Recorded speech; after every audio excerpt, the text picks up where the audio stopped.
നമസ്തേ. പുത്തൻ പുലരിയിലേക്ക് എല്ലാ പ്രേക്ഷകർക്കും സ്വാഗതം. ഇന്ന് പ്രേക്ഷകർ ഏറെ കാത്തിരുന്ന എമ്പുരാൻ ഇന്ന് രാവിലെ തന്നെ റിലീസായിരിക്കുന്നു. എല്ലാ തിയേറ്ററുകളിലും ഉത്സവത്തിൻ്റെ ആവേശം തന്നെയായിരുന്നു.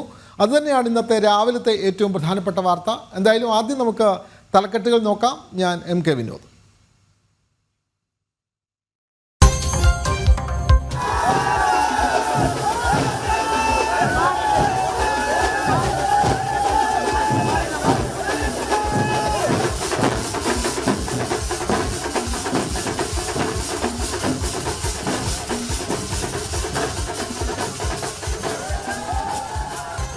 തിയേറ്ററുകൾ കൈയടക്കി എമ്പുരാൻ. നിറഞ്ഞ സദസ്സുകളിൽ പ്രദർശനം തുടങ്ങി.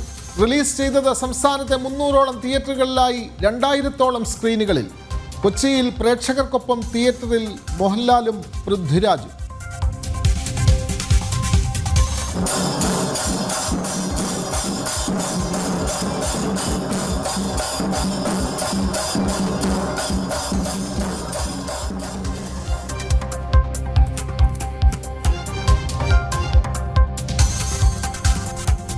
മമ്മൂട്ടിയുടെ പേരിലുള്ള ക്ഷേത്ര വഴിപാട് ഇസ്ലാം മതവിശ്വാസത്തിന് എതിരെന്ന നിലപാടിൽ ഉറച്ച് സമസ്ത.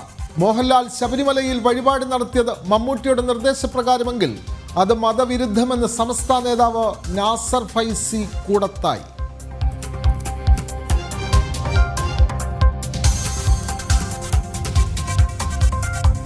കേന്ദ്ര സർക്കാരുമായി യോജിച്ച് നീങ്ങാൻ സംസ്ഥാന ധനവകുപ്പിന്റെ നീക്കം. നയപരമായ സമീപനം സംസ്ഥാനത്തെ രൂക്ഷമായ സാമ്പത്തിക പ്രതിസന്ധി മറികടക്കാൻ.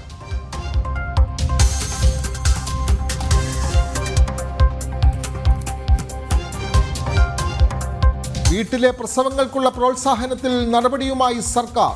പ്രതിരോധ പ്രവർത്തനങ്ങളുമായി ആരോഗ്യ വകുപ്പ്. സംഭവത്തിൽ അന്വേഷണം നടത്താൻ വിവരങ്ങൾ ശേഖരിച്ച് സ്പെഷ്യൽ ബ്രാഞ്ച്. ജനം ഇമ്പാക്ട്.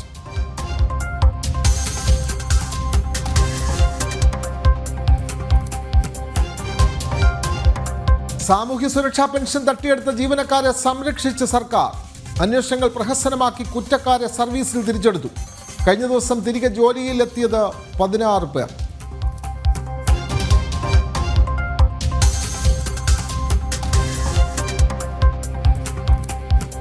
ഗാസയിൽ ഹമാസിനെതിരായ പ്രതിഷേധം ശക്തം. ഇസ്രായേലിനെതിരായ റോക്കറ്റ് ആക്രമണത്തിന്റെ ഉത്തരവാദിത്തം ഏറ്റെടുത്ത് പാലസ്തീനിയൻ ജിഹാദ്.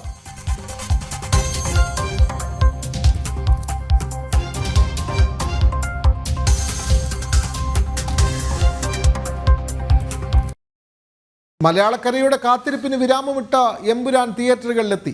സ്റ്റീഫൻ നെടുമ്പള്ളിയിൽ നിന്നും എബ്രഹാം ഖുറേഷിയിലേക്കുള്ള മോഹൻലാലിൻ്റെ തകർപ്പൻ വരവ്. 700ഓളം തിയേറ്ററുകളിലായി 2000ഓളം സ്ക്രീനുകളിലാണ് സിനിമ ഇന്ന് രാവിലെ പ്രദർശനം തുടങ്ങിയത്.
കൊച്ചിയിൽ നിന്നും ജിജീഷ് കരുണാകരൻ ചേരുന്നു. എറണാകുളം കവിതാ തിയേറ്ററിലാണ് സിനിമയുടെ അണിയറ പ്രവർത്തകർ, അതായത് സിനിമയുടെ നായകൻ മോഹൻലാൽ, അതേപോലെ തന്നെ സംവിധായകനും നടനുമൊക്കെയായ പൃഥ്വിരാജ്, മോഹൻലാലിൻ്റെ കുടുംബം, ഭാര്യയും മകനും ഒക്കെ അടങ്ങുന്ന കുടുംബം, അതേപോലെ തന്നെ ആൻ്റണി പെരുമ്പാവൂർ നിർമ്മാതാവ്, ഇവരെല്ലാം എറണാകുളം കവിതാ തിയേറ്ററിലാണ് പ്രേക്ഷകർക്കൊപ്പം സിനിമ കാണാൻ രാവിലെ തന്നെ എത്തിയത്. വിവരങ്ങളുമായി ജിജീഷ് കരുണാകരൻ ചേരുന്നു. ജിജീഷ്, എറണാകുളത്തെ സംബന്ധിച്ച് അവർക്ക് വലിയ ആവേശമാണ്.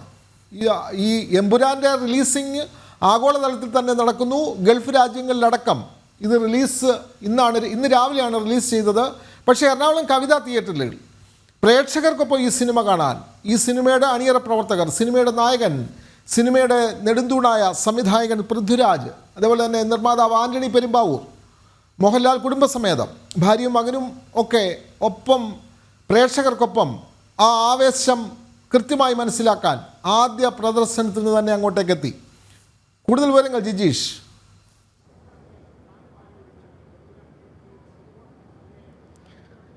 വിനോദ് പറഞ്ഞതുപോലെ തന്നെ ഇന്ന് ഒരു ആവേശത്തിൻ്റെ ആഘോഷത്തിൻ്റെ ദിനമാണ്. പുലർച്ചെ മുതൽ കേരളക്കര മാത്രമല്ല ആഗോളതലത്തിൽ റിലീസ് ചെയ്തുകൊണ്ട് ഒരു മോളിവുഡ് ചിത്രം ചരിത്രം തിരുത്തുന്നു എന്ന് തന്നെ നമുക്ക് പറയാൻ കഴിയും. കാരണം ചരിത്രം തിരുത്തുന്ന ആ കാത്തിരിപ്പിന് ഇന്ന് വിരാമമായിരിക്കുന്നു. ആ കാത്തിരിപ്പിൻ്റെ അവസാനം പ്രേക്ഷകർ തിയേറ്ററുകളിലേക്ക് ഒരിക്കൽ കൂടി ഒഴുകിയെത്തിയിരിക്കുന്നു. ആ ജനപ്രിയ നടനെ കാണുന്നതിന് വേണ്ടി, ഒപ്പം തന്നെ പ്രിയ താരങ്ങളെ കാണുന്നതിന് വേണ്ടി. ആ ഒരു ആവേശം പൂർണ്ണമായും ഉൾക്കൊള്ളാൻ നേരത്തെ വിനോദ് സൂചിപ്പിച്ചതുപോലെ തന്നെ അവരെല്ലാം കുടുംബസമേതമാണ് എത്തിയിരിക്കുന്നത്. അതായത് ലാലേട്ടനാണെങ്കിലും മോഹൻലാൽ ആണെങ്കിലും ഒപ്പം പൃഥ്വിരാജ് ആണെങ്കിലും എല്ലാം തന്നെ അവരെല്ലാം ഒരുമിച്ച് പ്രേക്ഷകർക്കൊപ്പം ഇരുന്ന് ഈ ഒരു ആവേശത്തിൽ പങ്കാളികളാകുന്നതിന് തന്നെയാണ് എത്തിയിരുന്നത്. കാരണം നേരത്തെ നമ്മളോട് സംസാരിച്ച പ്രേക്ഷകരെല്ലാം അവരുടെ ഒരു വലിയ ആകാംക്ഷയും പ്രതീക്ഷകളും എല്ലാം പങ്കുവച്ചു. കാരണം ഏറെ മാസങ്ങളായി എന്നാണ് ഈ ഒരു ചിത്രം റിലീസ് ചെയ്യുന്നത്, അതിൻ്റെ ആദ്യ ഷോയ്ക്ക് തന്നെ തങ്ങൾക്ക് ടിക്കറ്റ് എടുത്ത് കാണണം എന്നതായിരുന്നു ഓരോ ആളുകളുടെയും ആഗ്രഹം.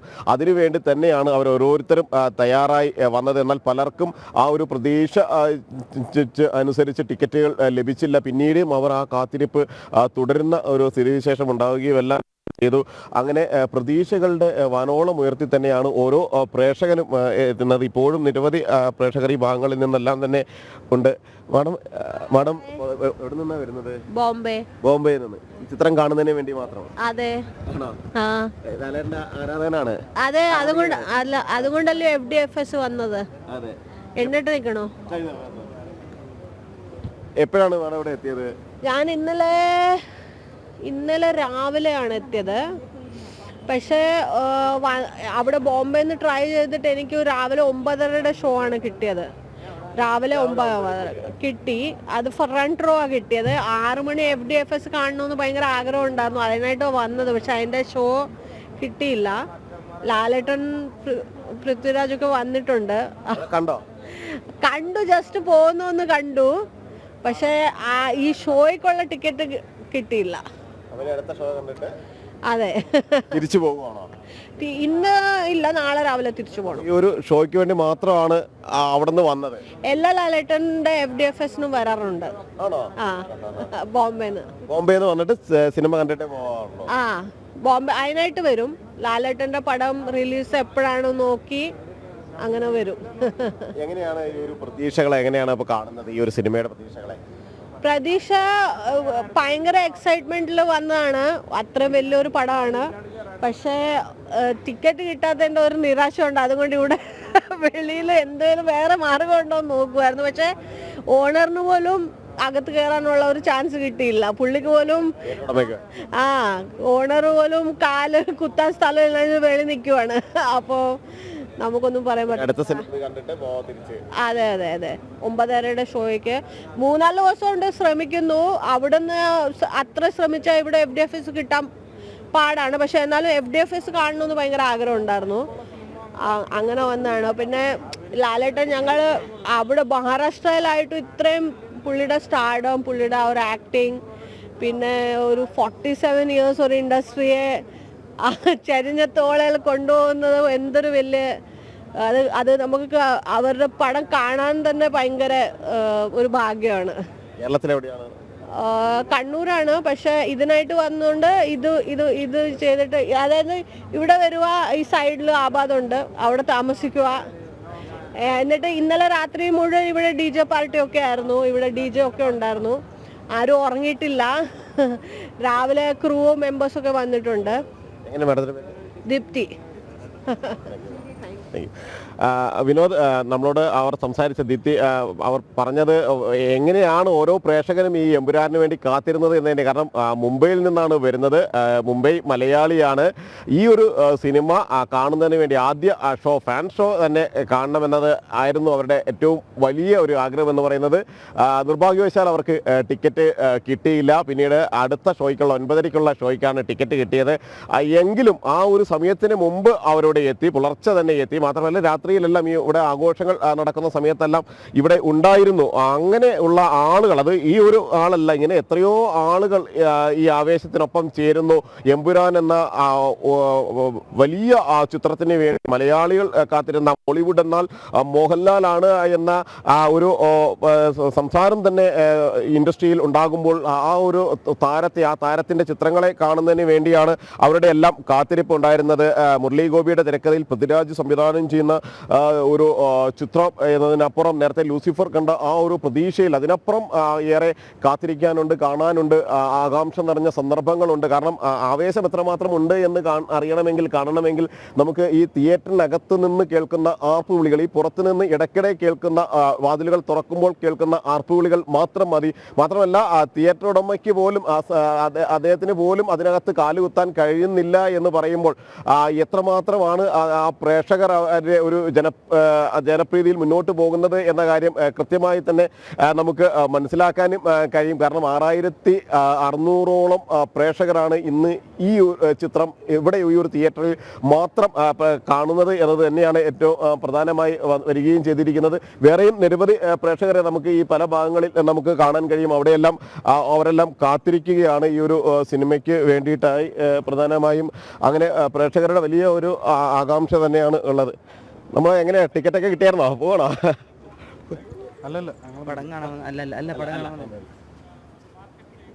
വേറെയും നിരവധി ആളുകളുണ്ട്, പ്രേക്ഷകർ ഒരുപാട് പേര് ഈ ഭാഗങ്ങളിലെല്ലാം തന്നെ ഉണ്ട്.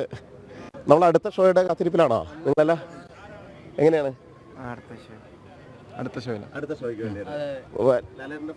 അതെ അതെ അതെ അതെ ആദ്യം ലാലേട്ടൻ്റെ FD ബസ് വന്ന് കണ്ടിരിക്കും. ഈ ഫസ്റ്റ് ഷോനെ കാണാൻ വേണ്ടിയുള്ള ഒരുക്കത്തിലായിരുന്നോ? അതെ അതെ അതെ കാണാൻ വേണ്ടിയിട്ട് ഒരുക്കത്തിലായിരുന്നു. ടിക്കറ്റ് കിട്ടിയില്ല. അങ്ങനെ പിന്നെ സെക്കൻഡ് ഷോയ്ക്ക് കിട്ടിയത് 9:50 ഷോയ്ക്ക്. ഇപ്പോൾ എമ്പുരാൻ വരുന്നു അല്ലെങ്കിൽ അത് റിലീസ് ആകാം, അനൗൺസ്മെന്റ് വന്ന അന്ന് മുതലേ വെയിറ്റിംഗാ റെഡി. അപ്പോൾ ഇപ്പോഴും ആ ഒരു എക്സൈറ്റ്മെന്റ് വിട്ടു പോയിട്ടില്ലേ, ആ ത്രില്ലിൽ അങ്ങ് ഇരിക്കുവാണ് ഖുറേഷി അബ്രഹാമിനെ കാണാനായിട്ട്.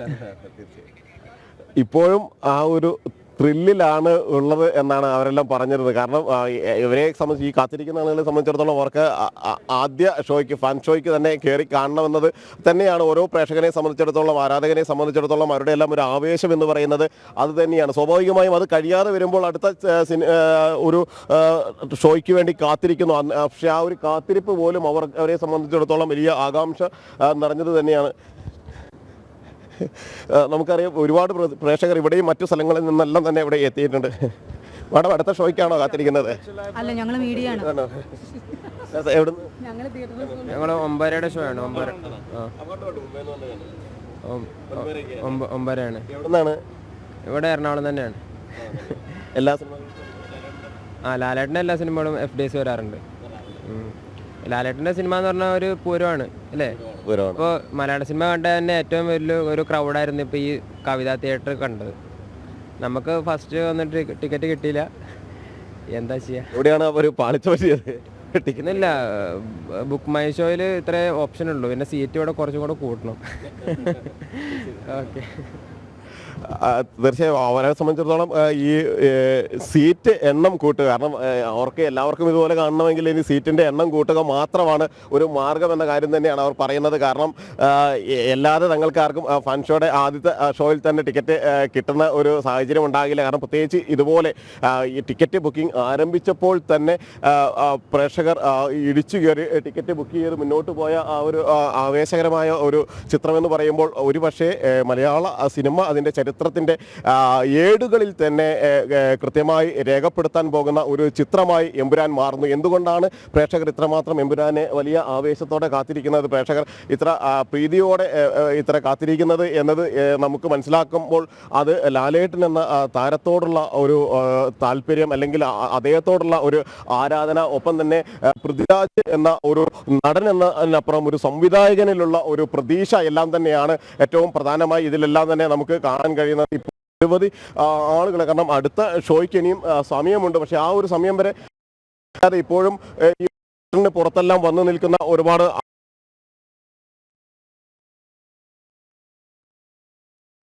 ശബ്ദ സംവിധാനത്തിൽ നേരിയ സാങ്കേതിക പ്രശ്നങ്ങൾ അനുഭവപ്പെടുന്നുണ്ട്. തിരുവനന്തപുരത്ത് നിന്നും ശാലിനി കൂടി ചേരുന്നു. ജിജീഷ് തുടരുക. ശാലിനി കൂടി ചേരുന്നു. ശാലിനി,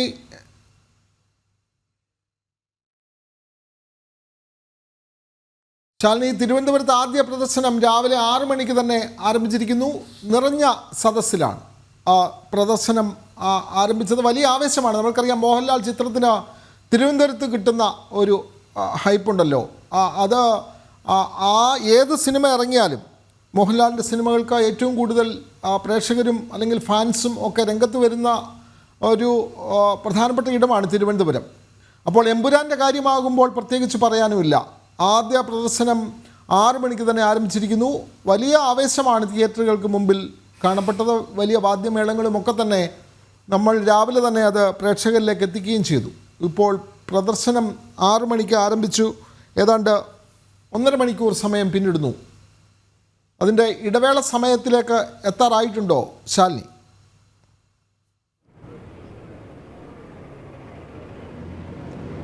വിനോദ്, ഇതിപ്പോൾ ലൂസിഫർ വന്നതിന് ശേഷം ഇതിൻ്റെ 2ാം പതിപ്പ് എമ്പുരാൻ വരുമ്പോൾ ഒരുപക്ഷെ വിനോദ് സൂചിപ്പിച്ചതുപോലെ തന്നെ എല്ലാ കാലത്തും സിനിമാ മേഖല, പ്രത്യേകിച്ച് തിരുവനന്തപുരത്തുകാർ മോഹൻലാലിൻ്റെ പടത്തെ വേറൊരു തലത്തിലാണ് സ്വീകരിക്കുന്നത്. ആരാധക വൃന്ദം അത്രയധികമുണ്ട്. മോഹൻലാലിൻ്റെ ജന്മനാടാണ് തിരുവനന്തപുരം. സ്വാഭാവികമായും അത്രയധികം ആവേശമുണ്ടാകും. പക്ഷേ എമ്പുരാനിലേക്ക് വരുമ്പോൾ മോഹൻലാലിൻ്റെ മാത്രമല്ല, പൃഥ്വിരാജിൻ്റെ കൂടി സിനിമയാണ്, ആന്റണി പെരുമ്പാവൂരിൻ്റെ സിനിമയാണ്, മുരളി ഗോപിയുടെ സിനിമയാണ്. അതിൽ മലയാളികൾക്ക് ഏറെ അഭിമാനിക്കാം, തിരുവനന്തപുരത്തുകാർക്ക് ഏറെ അഭിമാനിക്കാം. കാരണം തിരുവനന്തപുരത്തുകാരായ ഒരുപാട് പേര് ഈ ചിത്രത്തിലുണ്ട്.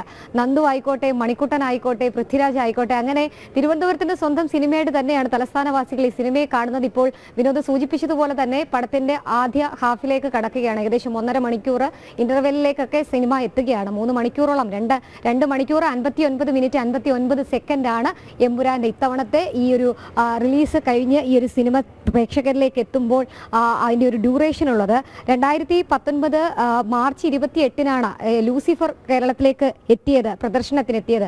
അതിനുശേഷം ഒരു 6 വർഷത്തെ ഇടവേളയ്ക്ക് ശേഷം എമ്പുരാനിലേക്ക്, എബ്രഹാം ഖുറേഷിയിലേക്ക് സ്റ്റീഫൻ നെടുമ്പള്ളി എത്തുമ്പോൾ അത് വളരെ ആവേശത്തോടു കൂടിയാണ് പ്രേക്ഷകർ സ്വീകരിച്ചിട്ടുള്ളത്. ഇപ്പോൾ സൂചിപ്പിച്ചതുപോലെ തന്നെ 6 മണിക്കാണ് ഈ ഷോ ആരംഭിച്ചിട്ടുള്ളത്, ഫാൻ ഷോ ആരംഭിച്ചിട്ടുള്ളത്. ഇനി 9:30-ക്കാണ് മറ്റ് ടിക്കറ്റ് ബുക്ക് ചെയ്തിട്ടുള്ള ഷോ ആരംഭിക്കാൻ പോകുന്നത്. ഞാനിപ്പോൾ ഉള്ളത് ഏരീസ് പ്ലസിലാണ്. തിരുവനന്തപുരത്തെ ഏകദേശം 6 സ്ക്രീനുകളിലായി ഈ തിയേറ്ററിനുള്ളിൽ സിനിമ പ്രദർശനം തുടർന്നുകൊണ്ടിരിക്കുകയാണ്. വലിയ ആവേശത്തിൽ തന്നെയായിരുന്നു പ്രേക്ഷകരും ഒപ്പം തന്നെ മോഹൻലാൽ ഫാൻസും ഒക്കെ ഉണ്ടായിരുന്നു. വലിയ കട്ടൗട്ടുകൾ, വലിയ ആഘോഷങ്ങൾ, വലിയ പടക്കം പൊട്ടിക്കൽ, ചെണ്ടമേളം, അങ്ങനെ വലിയ രീതിയിൽ തന്നെ വലിയ ആഘോഷത്തിൽ തന്നെയാണ് ഈ 6 വർഷത്തെ കാത്തിരിപ്പിന് ഒടുവിൽ എമ്പുരാനെ മലയാള സിനിമാ ലോകം ഒപ്പം തന്നെ ലോക സിനിമ സ്വീകരിച്ചിട്ടുമുള്ളത്. തലസ്ഥാനവാസികളും അത്തരത്തിൽ തന്നെയാണ്. നമുക്കിവിടെ കട്ടൗട്ടുകളൊക്കെ കാണാം. സ്റ്റീഫൻ നെടുമ്പള്ളിയുടെ രൂപത്തിലുള്ള കട്ടൗട്ടുകളുണ്ട്. ഒപ്പം തന്നെ എബ്രഹാം ഖുറേഷിയെ നമുക്ക് കാണാം. തൊട്ടപ്പുറത്തായി സെയ്ദ് മഹ്സൂദിനെ നമുക്ക് കാണാം. അത്തരത്തിൽ വിശാലമായ ക്യാൻവാസിൽ വിശാലമായ എബ്രഹാം ഖുറേഷി അങ്ങനെ മലയാള സിനിമയിലേക്ക് എത്തുകയാണ്. ആ ഒരു കാത്തിരിപ്പിനൊടുവിൽ ആ സിനിമ എത്തുമ്പോൾ പ്രേക്ഷകർ അത്ര തന്നെ സ്വീകരിച്ചിട്ടുണ്ട്. കാരണം ബുക്ക് മൈ ഷോയിലൊക്കെ ഈ സിനിമ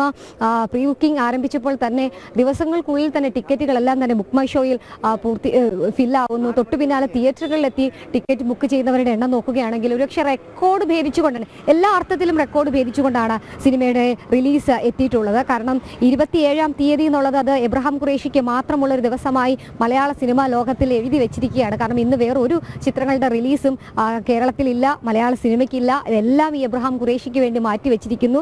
ഫാൻസൊക്കെ വലിയ രീതിയിലുള്ള പ്രതീക്ഷയിലാണ്. കാരണം അത്ര ആക്ഷൻസും അത്ര അധികം മുതൽ മുടക്കിൽ എത്തുന്ന ഒരു പടമാണ്. സ്വാഭാവികമായും ആ ഒരു ആവേശം പ്രേക്ഷകർക്കുണ്ട്, കാണികൾക്കുണ്ട്, സിനിമയ്ക്ക് ഇപ്പോൾ തിയേറ്ററിലുള്ള കാണികൾക്കുണ്ട്. ഇനിയിപ്പോൾ ആദ്യ ഇന്റർവെൽ കഴിയുമ്പോൾ പുറത്തേക്ക് ആളുകൾ എത്തും, അവരുടെ പ്രതികരണങ്ങൾ നമുക്ക് കേൾക്കാൻ കഴിയും. നമുക്കിപ്പോൾ ഒരു കട്ടൗട്ട് കട്ടൗട്ട് കാണാം. ഇവിടുത്തെ വിവിധ യൂണിറ്റ് വെച്ചിട്ടുള്ള കട്ടൗട്ടുകളാണ്. അതിൽ എബ്രഹാം ഖുറേഷിയുടെ ആദ്യ എൻട്രി, ഇതാണ് എബ്രഹാം ഖുറേഷി ഈ ഒരു സിനിമയിലേക്ക് വരുന്ന എൻട്രിയുടെ കട്ടൗട്ടാണ് നമുക്കിപ്പോൾ കാണാൻ സാധിക്കുന്നത്.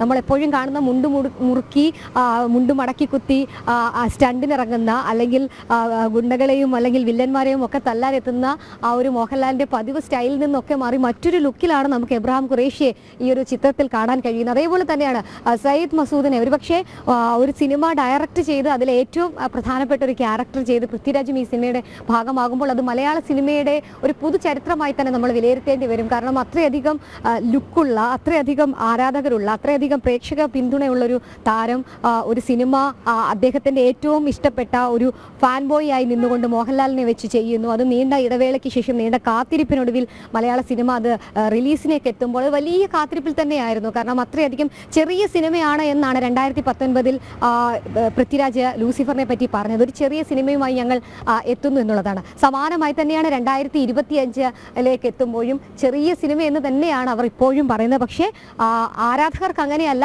പ്രേക്ഷകർക്ക് അങ്ങനെയല്ല, ഒരു വലിയ സിനിമയാണ്. കാരണം 140 കോടി രൂപയുടെ മുതൽ മുടക്കെന്ന് അനൗദ്യോഗികമായി പറയപ്പെടുന്നു. 750 തിയേറ്ററുകളിൽ കേരളത്തിൽ മാത്രം സിനിമ റിലീസ് ചെയ്തെത്തുന്നു. 5 ഭാഷകളിൽ, മലയാളത്തിൽ പുറമെ ഹിന്ദി, തെലുങ്കു, ഹിന്ദി അടക്കം 5 ഭാഷകളിലാണ് ഈ സിനിമ പ്രദർശനം എത്തുന്നത്. അതെല്ലാം ഈ ഒരൊറ്റ ദിവസം തന്നെയാണ് എന്നുള്ളത്. ഒരുപക്ഷെ മാർക്കോ ഏറ്റവും അവസാനം റിലീസ് ചെയ്യുമ്പോൾ മാർക്കോ ഉണ്ടാക്കിയതിൻ്റെ അപ്പുറത്തൊരു ഓളം ഒരുപക്ഷെ ഈ ഒരു ചിത്രം ഉണ്ടാക്കുന്നുണ്ട് എന്നുള്ളതാണ് ശ്രദ്ധേയമായിട്ടുള്ള കാര്യം. എന്തായാലും ഇപ്പോൾ ഫാൻ ഷോ തുടർന്നുകൊണ്ടിരിക്കുകയാണ്. കൂടുതലും ഫാൻസുകാരാണ് ഈ സിനിമ കണ്ടുകൊണ്ടിരിക്കുന്നത്. അതിൽ പെൺകുട്ടികളും പ്രായഭേദമന്യേ എല്ലാ പ്രായത്തിലുള്ള ആളുകളും ആ സിനിമയുടെ ഭാഗമാകുന്നുണ്ട് എന്നുള്ളതാണ് നമുക്ക് കാണാൻ കഴിയുന്നത്.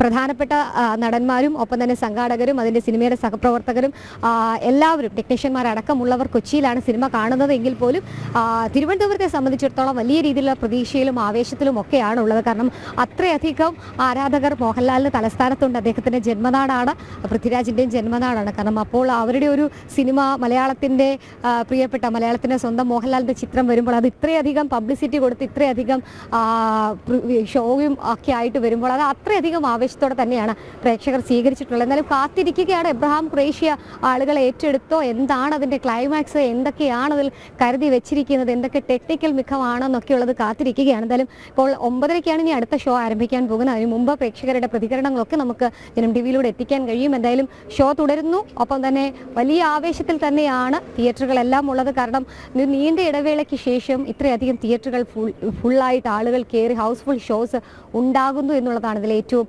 എടുത്തു പറയുന്നത്. അതിൽ 750 തിയേറ്ററുകളിൽ ഒരേ സമയം അങ്ങനെ ഫാൻ ഷോ തുടരുകയാണ്. എബ്രഹാം ഖുറേഷി അങ്ങനെ പ്രേക്ഷകരുടെ ഇടയിലേക്ക്, സ്റ്റീഫൻ നെടുമ്പള്ളിയായിരുന്ന എബ്രഹാം ഖുറേഷി അങ്ങനെ പ്രേക്ഷകരിലേക്ക് ഇറങ്ങിയിട്ടുണ്ട്. വിനോദം. തീർച്ചയായും വലിയ ആവേശം തന്നെയാണ് എമ്പുരാൻ പ്രേക്ഷകരിലേക്ക് എത്തിക്കുന്നത്. തിരുവനന്തപുരം ജന്മനാട് എന്നൊക്കെ ശാലിനി പറഞ്ഞാൽ പത്തനംതിട്ടക്കാർ സമ്മതിച്ച് കൊടുക്കില്ല. പത്തനംതിട്ടയുമായിട്ട്, അല്ലെങ്കിൽ പത്തനംതിട്ടയാണ് മോഹൻലാലിൻ്റെ അച്ഛൻ്റെ വീട്. അതുകൊണ്ട് തിരുവനന്തപുരം വളർത്തി പത്തനംതിട്ടയും തിരുവനന്തപുരവും ഒക്കെ ചേർന്ന് രണ്ടുപേർക്കും അവകാശപ്പെടാം. എന്തായാലും ഇന്ന് ഈ ആവേശമൊക്കെ കഴിയട്ടെ, ഈ വലിയ ബഹളങ്ങളൊക്കെ കഴിഞ്ഞിട്ട് സിനിമ കാണാം. അങ്ങനെയാണ്. അപ്പോൾ എന്തായാലും നമുക്ക് കോഴിക്കോട്ടേക്ക് പോകാം. കോഴിക്കോട്ട് ഗോകുൽ കൂടി ചേരുന്നു. ഗോകുൽ, സിനിമാ തിയേറ്ററുകൾ ഒന്നാകെ, കേരളമൊട്ടാകെ വലിയ ആവേശമാണ് എമ്പുരാൻ. രാവിലെ തന്നെ നമുക്ക് കാണാൻ കഴിയുന്നത് എമ്പുരാൻ്റെ വിശേഷങ്ങൾ. ഒരു തമ്പുരാനായി എമ്പുരാൻ മാറും എന്നുള്ള തരത്തിലാണ് പ്രേക്ഷകരുടെ പ്രതികരണങ്ങളിൽ നിന്നും മനസ്സിലാവുന്നത്. എന്തായാലും സിനിമ രാവിലെ 6 മണിക്ക് പ്രദർശനം തുടങ്ങിയിരിക്കുന്നു. ഇപ്പോൾ ഇടവേളയുടെ സമയത്തിലേക്ക് എത്താറായി എന്ന് തോന്നുന്നു. ഗോകുൽ, ഈ തിയേറ്ററുകളിലൊക്കെ തന്നെ നേരത്തെ ബുക്ക് ചെയ്ത ടിക്കറ്റുമായി ആളുകൾ എത്തുമ്പോൾ പഴയ ഒരു രീതിയല്ലല്ലോ. പണ്ടൊക്കെ പുതിയ സിനിമ റിലീസ് ചെയ്യുമ്പോൾ അവിടെ തിയേറ്ററുകളിൽ ലാത്തി ചാർജ്, അതേപോലെ തന്നെ ടിക്കറ്റ് എടുക്കാനുള്ള ബഹളം, അവിടെ ഇടി, അവിടെ വഴക്ക്, അതൊക്കെ കാണുക പതിവുണ്ട്. പക്ഷേ ഇപ്പോൾ തിയേറ്ററുകളിൽ അത്തരം പ്രശ്നങ്ങൾ വളരെ കുറവാണ്. കാരണം ബുക്ക് മൈ ഷോ അല്ലെങ്കിൽ തിയേറ്ററുകൾ ടിക്കറ്റ് ബുക്ക് ചെയ്തെത്തുന്നവരാണ് അധികവും. അപ്പോൾ നേരിട്ട് തിയേറ്ററിൽ ടിക്കറ്റ് കൊടുക്കുന്ന രീതി ഉണ്ടായിരുന്നോ, അതോ എല്ലാ ടിക്കറ്റും ബുക്ക് ചെയ്താണോ അവിടെ ആളുകൾ എത്തിയത്? അത്തരം വിവരങ്ങൾ ഗോകുൽ.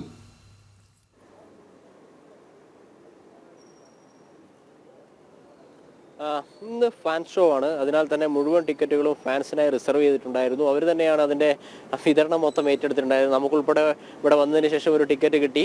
ലൈവ് ഉൾപ്പെടെയുള്ള കാര്യങ്ങൾ ഉള്ളതുകൊണ്ടാണ് സിനിമയ്ക്ക് കയറാതിരുന്നത്. അത്തരത്തിൽ ഈ ഫാൻസുകാർ തന്നെ ആദ്യ ദിവസങ്ങളിലെ ഫസ്റ്റ് ഷോ പൂർണ്ണമായും ഏറ്റെടുക്കുകയും ഫാൻസുകാർക്ക് ടിക്കറ്റ് വിതരണം ചെയ്യുന്ന ഒരു ഏർപ്പാടാണ് കോഴിക്കോട്. എനിക്ക് തോന്നുന്നു കേരളത്തിലും പൂർണ്ണമായിട്ടും ആ രീതിയിൽ തന്നെ ആയിരിക്കും ഫസ്റ്റ് ഷോ കൈകാര്യം ചെയ്യുക എന്നാണ് ഞാൻ മനസ്സിലാക്കുന്നത്. വലിയ രീതിയിലുള്ള ആവേശമായിരുന്നു ആദ്യ ദിവസത്തെ ആദ്യ ഷോയ്ക്ക് വേണ്ടിയിട്ട് ഇവിടെ മോഹൻലാൽ ഫാൻസിന്റെ ഭാഗത്തുനിന്നുണ്ടായിരുന്നു. ബാൻഡ് മേളം ഉൾപ്പെടെയുള്ള കാര്യങ്ങളുണ്ടായിരുന്നു.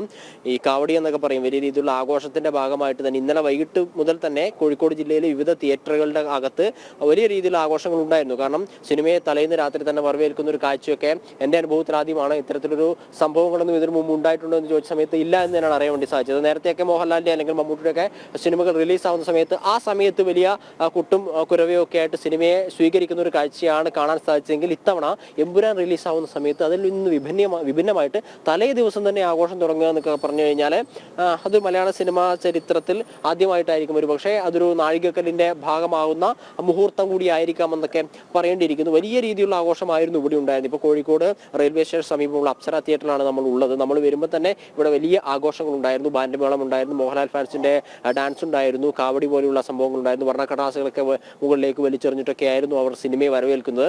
ഇവിടെ നമുക്ക് കാണാൻ സാധിക്കും മോഹൻലാലിന്റെ വലിയ കട്ടൗട്ടുകളും കാര്യങ്ങളൊക്കെ വെച്ചിട്ടാണ് അവർ ഈ സിനിമയെ ആഘോഷമാക്കുന്നത്. കാരണം 6 വർഷത്തെ ഒരു കാത്തിരിപ്പിന് ശേഷമാണ് എമ്പുരാൻ റിലീസാവുന്നത്. വലിയ പ്രതീക്ഷകളോടുകൂടി തന്നെയാണ് മോഹൻലാലിന്റെ ആരാധകരൊക്കെ സിനിമയെ വരവേൽക്കുന്നത്. നമ്മൾ വന്ന സമയത്ത് തന്നെ ആളുകളോട് ചോദിച്ചു. അവർ ചോദിക്കുന്ന സമയത്ത് ഒരുപാട് റെക്കോർഡുകൾ സൃഷ്ടിക്കാൻ പോകുന്ന ഒരു തരമാണ്, അതിന് തുടക്കം കുറിക്കുന്ന ഒരു ദിവസമാണ് എന്നാണ് മോഹൻലാലിന്റെ ആരാധകരൊക്കെ പറയുന്നത്. അതോടൊപ്പം തന്നെ സിനിമാ നിരീക്ഷകർ ഉൾപ്പെടെയുള്ള ആളുകൾ ഇത്തരത്തിലുള്ള ആശയങ്ങൾ പങ്കുവെക്കുകയും ചെയ്തിരുന്നു. അതിനാൽ തന്നെ വലിയ പ്രതീക്ഷ കുറച്ചധികം നാളുകളായിട്ട് കാത്തിരിക്കുമ്പോൾ തന്നെ ഈ സിനിമയ്ക്കുണ്ടായിരുന്ന ഹൈപ്പും കാര്യങ്ങളൊക്കെ പരിശോധിക്കുമ്പോൾ തന്നെ അത്തരമൊരു വിജയത്തിലേക്ക് അല്ലെങ്കിൽ മലയാള സിനിമയുടെ ചരിത്രത്തിൽ ഒരു നാഴികക്കല്ലാവുന്ന ചിത്രമായിരിക്കും എമ്പുരാൻ എന്നാണ് പൊതുവെയുള്ള വിലയിരുത്തൽ. മോഹൻലാലിന്റെ ഫാൻസിനും അത്തരത്തിലുള്ള പ്രതീക്ഷകളൊക്കെ തന്നെ ഉണ്ടായിരുന്നു. വിനോദ് പറഞ്ഞതുപോലെ അല്പസമയത്തിനകം ഇടവേളയാകും. നമുക്ക് അന്നേരം തന്നെ പ്രേക്ഷകരുടെ ഒരു പ്രതികരണം എന്താണ്, സിനിമയുടെ രീതി പ്രേക്ഷകർ ഏറ്റെടുത്തു കഴിഞ്ഞു എന്നതിനെ സംബന്ധിച്ച കാര്യങ്ങളൊക്കെ ആദ്യ വിലയിരുത്തലുകൾ ആദ്യ പ്രതികരണങ്ങളൊക്കെ അല്പസമയത്തിനകം തന്നെ ലഭ്യമാകുമെന്നാണ് മനസ്സിലാക്കുന്നത്. പക്ഷേ നേരത്തെ പുലിമുരുകനോ ഒക്കെ കിട്ടിയതുപോലെയുള്ള അതിൻ്റെയൊക്കെ ഇരട്ടിയിലധികം വരുന്ന ഒരു സ്വീകാര്യതയാണ് ഇപ്പോൾ സിനിമയ്ക്ക് ഉണ്ടായിക്കൊണ്ടിരിക്കുന്നത് എന്നാണ് പ്രധാനപ്പെട്ട ഒരു കാര്യം. കഴിഞ്ഞ ദിവസങ്ങളിലൊക്കെ കണ്ട ഒരു കാഴ്ച മുതൽ തന്നെയാണ് തിയേറ്ററിന്റെ പരിസരത്തും കാര്യങ്ങളിലുമൊക്കെ നേരത്തെ തന്നെ ഫാൻസുകാർ തമ്പടിച്ചു കൂടുക, അവർ ആഘോഷമാക്കുക, വലിയ രീതിയിലൊരു വരവേൽപ്പ് നടക്കുക, മുമ്പൊന്നും കണ്ടിട്ടില്ലാത്ത രീതിയിൽ ഒരു സിനിമ ആഘോഷമാക്കുന്ന ഉത്സവാന്തരീക്ഷത്തിലേക്ക് തിയേറ്ററും പരിസരവും ഒക്കെ പോവുക എന്നുള്ളതാണ്. സോഷ്യൽ മീഡിയയിൽ ഉൾപ്പെടെ നാളുകൾക്ക് മുമ്പേ ഇതുമായി ബന്ധപ്പെട്ട ചർച്ചകളും കാര്യങ്ങളും ഒക്കെ ഉണ്ടായിരുന്നു. മാർച്ച് 27 എന്ന് പറയുന്ന തീയതിക്കായിട്ട് ആളുകൾ കാത്തിരിക്കുന്ന ഒരു കാഴ്ചയായിരുന്നു നമുക്ക് ഇവിടെ കാണാൻ വേണ്ടി സാധിച്ചത്. തിയേറ്ററിന്റെ പരിസര പ്രദേശങ്ങളിലേക്കൊക്കെ പോകുമ്പോൾ ഈ അമ്പലപ്പറമ്പുകളിലേക്കൊക്കെ ഉത്സവ മേഖലകളിലേക്കൊക്കെ പോയൊരു പ്രതീതിയാണ് കാണാൻ വേണ്ടി സാധിക്കുന്നത്. കാരണം വർണ്ണക്കടലാസും കാര്യങ്ങളും ഒക്കെ ആയിട്ട് അലങ്കരിച്ചുകൊണ്ട് തിയേറ്ററിനെ ഒരു പ്രത്യേക രീതിയിൽ അലങ്കരിച്ചുകൊണ്ടും അല്ലെങ്കിൽ ആഘോഷമാക്കിക്കൊണ്ട് സിനിമയെ വരവേൽക്കുന്ന ഒരു കാഴ്ചയിലൊക്കെ പോകുന്നു എന്നുള്ളതാണ് എമ്പുരാന്റെ പ്രത്യേകത. നമ്മൾ ഉൾപ്പെടെയുള്ള മാധ്യമപ്രവർത്തകരും രാവിലെ 5 മണി തൊട്ട് തിയേറ്ററിൽ എത്തിക്കൊണ്ടിരിക്കുന്നു. ആ സമയത്തുള്ള പ്രേക്ഷകരുടെ പ്രതീക്ഷകളും കാഴ്ചപ്പാടുകളും ഒക്കെ പങ്കുവെക്കുന്നു. എന്തായിരിക്കും എന്നതിനെ സംബന്ധിച്ച, ഇതിൽ വില്ലൻ ആര് എന്നതിനെ സംബന്ധിച്ച ആകാംക്ഷയും ക്യൂരിയോസിറ്റിയും ഒക്കെ അവർക്കുണ്ട്. ഓരോ സമയത്തും അവരത് തന്നെയാണ് പറഞ്ഞുകൊണ്ടിരുന്നത്. അല്പസമയത്തിനകം തന്നെ ഇതുമായി ബന്ധപ്പെട്ട കാര്യങ്ങൾ, സിനിമ ഏത് രീതിയിൽ പ്രതീക്ഷിച്ചത്രത്തോളം ഉയർന്നിട്ടുണ്ടോ എന്നതിനെ സംബന്ധിച്ച കാര്യങ്ങളൊക്കെ നമുക്ക് അറിയുവാൻ വേണ്ടി സാധിക്കും. നേരത്തെ തന്നെ ഒരുപാട് ഹിറ്റുകൾ മലയാള സിനിമയ്ക്ക് നൽകിയിട്ടുള്ള നടനാണ് മോഹൻലാൽ. അതിലൊന്നും ആർക്കും തർക്കമില്ല.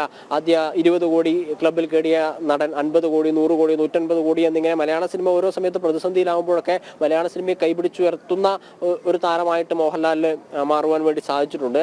നരസിംഹമായിട്ട് 2000 ഇറങ്ങിയ നരസിംഹം, ദൃശ്യം, പുലിമുരുകൻ പോലെയുള്ള സിനിമകളൊക്കെ മലയാള സിനിമയെ ലോക ചരിത്രത്തിലേക്ക് അടയാളപ്പെടുത്തിയ ചിത്രങ്ങളായിരുന്നു. പുരസ്കാരങ്ങളുടെയും അഭിനയ മികവിന്റെയും ഒക്കെ പേരിൽ മലയാള സിനിമകളൊക്കെ ലോക പ്രീതി നേടിയിട്ടുണ്ടെങ്കിലും അല്ലെങ്കിൽ ലോക പ്രശസ്തി നേടിയിട്ടുണ്ടെങ്കിൽ കൂടിയും നമ്മൾ ഈ ഹിറ്റുകൾ അല്ലെങ്കിൽ ബോക്സ് ഓഫീസ് കളക്ഷനുകളുടെ കാര്യത്തിലൊക്കെ ഒരുപാട് താഴേക്കാണ്. പക്ഷേ എമ്പുരാൻ എന്ന് പറയുന്ന സിനിമ റിലീസാവുന്ന സമയത്ത്, റിലീസാവാൻ പോകുന്നു എന്ന് പറയുന്ന സമയത്ത് നമ്മൾ കണക്കാക്കുന്ന ബോക്സ് ഓഫീസ് അല്ലെങ്കിൽ കണക്കൂട്ടുന്ന ബോക്സ് ഓഫീസ് എന്ന് പറയുന്നത് വലിയ സംഖ്യയാണ്. കാരണം മലയാള സിനിമ ഇതുവരെ ചർച്ച ചെയ്തിട്ടില്ലാത്ത രീതിയിലേക്ക് എത്തുമോ എന്ന രീതിയിലുള്ള ചർച്ചകളൊക്കെ നടക്കുന്നു എന്നുള്ളത് തന്നെയാണ് എമ്പുരാന്റെ ഒരു പ്രത്യേകത. കാരണം 100 കോടി അപ്രാപ്യമാവില്ല എന്ന് തോന്നിയ സമയത്താണ് പുലിമുരുകനൊക്കെ ഇറങ്ങി, ദൃശ്യമൊക്കെ ഇറങ്ങി, 100 100 കോടി ക്ലബിലേക്ക് മലയാള സിനിമയെ കരപിടിച്ച് ചേർത്ത്. ഒരുപക്ഷെ വൺ ഡേ ക്രിക്കറ്റിൽ സച്ചിൻ ടെണ്ടുൽക്കർ 200 ഡബിൾ സെഞ്ചുറി അടിച്ചതിന് ശേഷം മറ്റൊരുപാട് ഡബിൾ സെഞ്ചുറികൾ അടിച്ചിരുന്നു. അപ്പോൾ ഡബിൾ സെഞ്ചുറി ഏകദിന ക്രിക്കറ്റിൽ അടിക്കാൻ സാധിക്കുമെന്ന് കാണിച്ചു കൊടുത്ത സച്ചിൻ ടെണ്ടുൽക്കർ.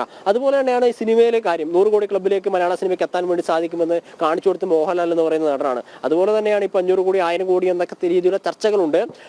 ഇപ്പോൾ തിയേറ്ററുകളിൽ ഇന്നത്തെ മോഹൻലാൽ ഫാൻസിന്റെ ഒരു പ്രതികരണങ്ങളൊക്കെ കാണുന്ന സമയത്ത് ആ രീതിയിലേക്ക് ഉയർന്നു പോകുമെന്നൊരു പ്രീതി ഉണ്ടാകുന്നു. പല സ്ഥലങ്ങളിലും മലയാള സിനിമ ഇതിനു മുമ്പ് റിലീസ് ചെയ്തിട്ടില്ലാത്ത സ്ഥലങ്ങളിലേക്ക് സിനിമ റിലീസ് ചെയ്യുന്ന ഒരു സാഹചര്യം ഉണ്ടാകുന്നു. ഏറ്റവും കൂടുതൽ സ്ക്രീനുകൾ പ്രദർശിപ്പിക്കുന്നു. കൂടുതൽ സ്ക്രീനുകളിലേക്ക് അപ്ഡേറ്റുകൾ ഉണ്ടായിക്കൊണ്ടിരിക്കുന്നു. അതായത് ഓരോ ദിവസം 5-6 ഷോകൾ കൂടുതൽ കളിക്കുന്ന ഒരു സാഹചര്യം ഉണ്ടാകുന്നു.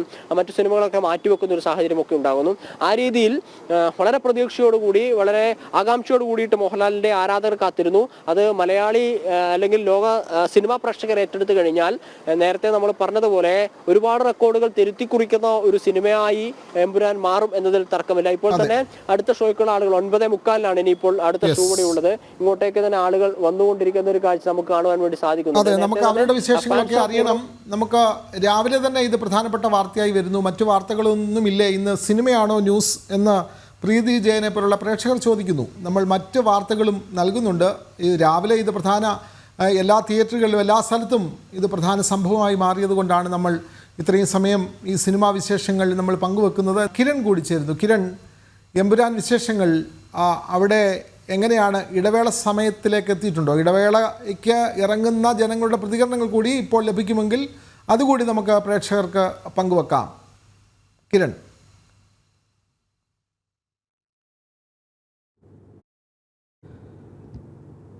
വിനോദ്, ഏതായാലും ഈ ചിത്രം ആരംഭിച്ച് ഏകദേശം 1.5 മണിക്കൂർ പിന്നിട്ടിരിക്കുകയാണ്.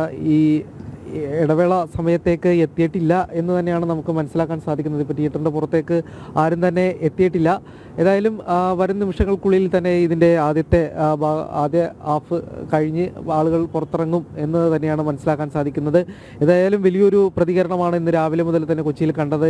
ഈ സിനിമയുടെ അണിയറ പ്രവർത്തകരായിട്ടുള്ള എല്ലാവരും തന്നെ കൊച്ചിയിലെ ഈ കവിത തിയേറ്ററിലുണ്ട് എന്നുള്ളൊരു പ്രത്യേകത കൂടി എടുത്തു പറയേണ്ട ഒരു കാര്യമാണ്. മോഹൻലാലുണ്ട്, അദ്ദേഹത്തിൻ്റെ കുടുംബം അടക്കമാണുള്ളത്. പൃഥ്വിരാജും കുടുംബമുണ്ട്, ഗോകുലം ഗോപാലനുണ്ട്, ഒപ്പം ആന്റണി പെരുമ്പാവൂരടക്കമുള്ള ആളുകളുമുണ്ട്. ഏതായാലും ഇവരുടെ എല്ലാം തന്നെ പ്രതികരണം അതുകൂടി അറിയേണ്ടതുണ്ട്. അതിനെല്ലാം തന്നെ വലിയൊരു ആകാംക്ഷയോടുകൂടി തന്നെയാണ് പുറത്ത് എല്ലാവരും കാത്തിരിക്കുന്നത്. അതേസമയത്ത് തന്നെ അടുത്ത ഷോക്ക് വേണ്ടിയുള്ള ആളുകൾ എത്തി തുടങ്ങുന്ന ഒരു സാഹചര്യം കൂടി നമുക്ക് കാണാൻ സാധിക്കുന്നുണ്ട്. 9:45 കൂടിയാണ് അടുത്ത ഷോ ഉള്ളത്.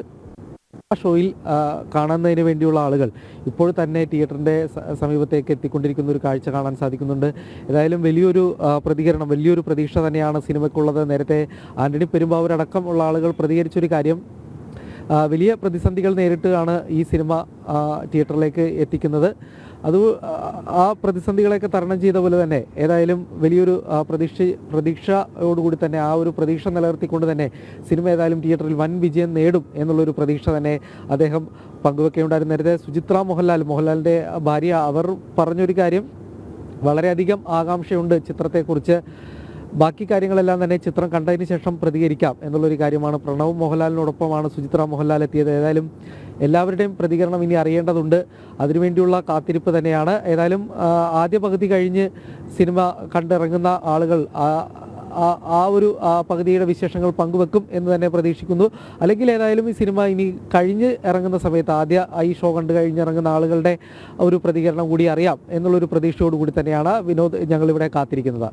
അതെ, നിരവധി പ്രേക്ഷകരാണ് സിനിമ കാണാനായി അടുത്ത ഷോ കാണാൻ വേണ്ടി കാത്തിരിക്കുന്നത്. അജിത് കൃഷ്ണ എന്ന് പറയുന്ന ഒരു പ്രേക്ഷകൻ പറയുന്നു, ഞാൻ കോഴിക്കോട് ജനൻ ടി വിയുടെ റിപ്പോർട്ടറുടെ അടുത്ത് തന്നെ നിൽപ്പുണ്ട്, അടുത്ത സിനിമ കാണാനായി നിൽക്കുന്നു എന്നൊക്കെ പറയുന്നു. അപ്പോൾ തിയേറ്ററിൽ നിൽക്കുമ്പോഴും ജനൻ ടി വിയുടെ വാർത്ത അവർ ശ്രദ്ധിക്കുന്നു എന്നറിയുന്നത് സന്തോഷമുണ്ട്. നമുക്ക് ഒരിടവേള കൂടി. നമുക്ക് എമ്പുരാൻ സിനിമയുടെ ഇടവേള കഴിഞ്ഞ് പുറത്തേക്ക് വരുന്ന ആരാധകരുടെ പ്രതികരണങ്ങൾ കൂടി വരുന്നുണ്ട്. അതിനുശേഷം മറ്റു വാർത്തയിലേക്ക് വരാം. എന്തായാലും ആദ്യ പകുതിയിൽ എന്താണ് പ്രേക്ഷകർ പറയുന്നത് എന്നുകൂടി നമ്മൾ പ്രേക്ഷകരിലേക്ക് എത്തിക്കുകയാണ്. കാഴ്ചക്കാരുടെ വിശേഷം, അവർ ഈ സിനിമ കണ്ടതിന് ശേഷമുള്ള അവരുടെ ഒരു സന്തോഷം.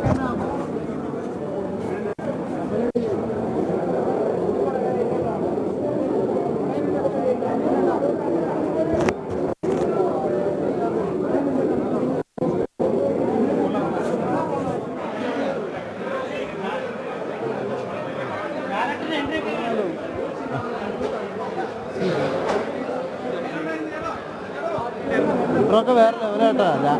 ഇത് ലാലേട്ടൻ്റെ ഒരു കമ്പാക്ക് തന്നെ. രാജുവേട്ടൻ ലാലേട്ടൻ പോകുമ്പോൾ അറിയാലോ നമുക്ക്. ബാക്കിയെല്ലാം സെക്കൻഡ് ഹാഫിലേക്ക് കാത്തിരിക്കുക, അത്ര അടിപൊളി.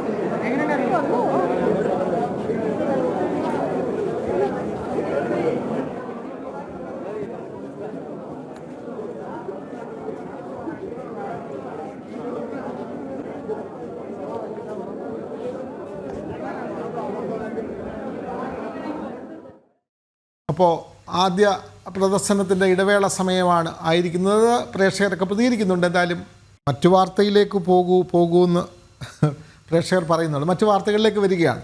നിരാഹാരം കിടക്കുന്ന ആശമാരുടെ ആരോഗ്യസ്ഥിതി മോശമാകുമ്പോഴും സർക്കാർ നിലപാടിന് അയവില്ല. കഴിഞ്ഞ 46 ദിവസമായി രാപ്പകൽ സമരമിരിക്കുന്ന ആശാവർക്കർമാർ നിരാഹാര സത്യാഗ്രഹം തുടങ്ങിയിട്ട് ഇന്നേക്ക് 8 ദിവസം ആകുന്നു. വിവരങ്ങളുമായി ശ്രീനന്ദ ചേരുന്നു. ശ്രീനന്ദ, അവിടെ ആശാവർക്കർമാർ നിരാഹാരം ഇരുന്നിട്ട് ഒരാഴ്ച പിന്നിടുകയാണ്.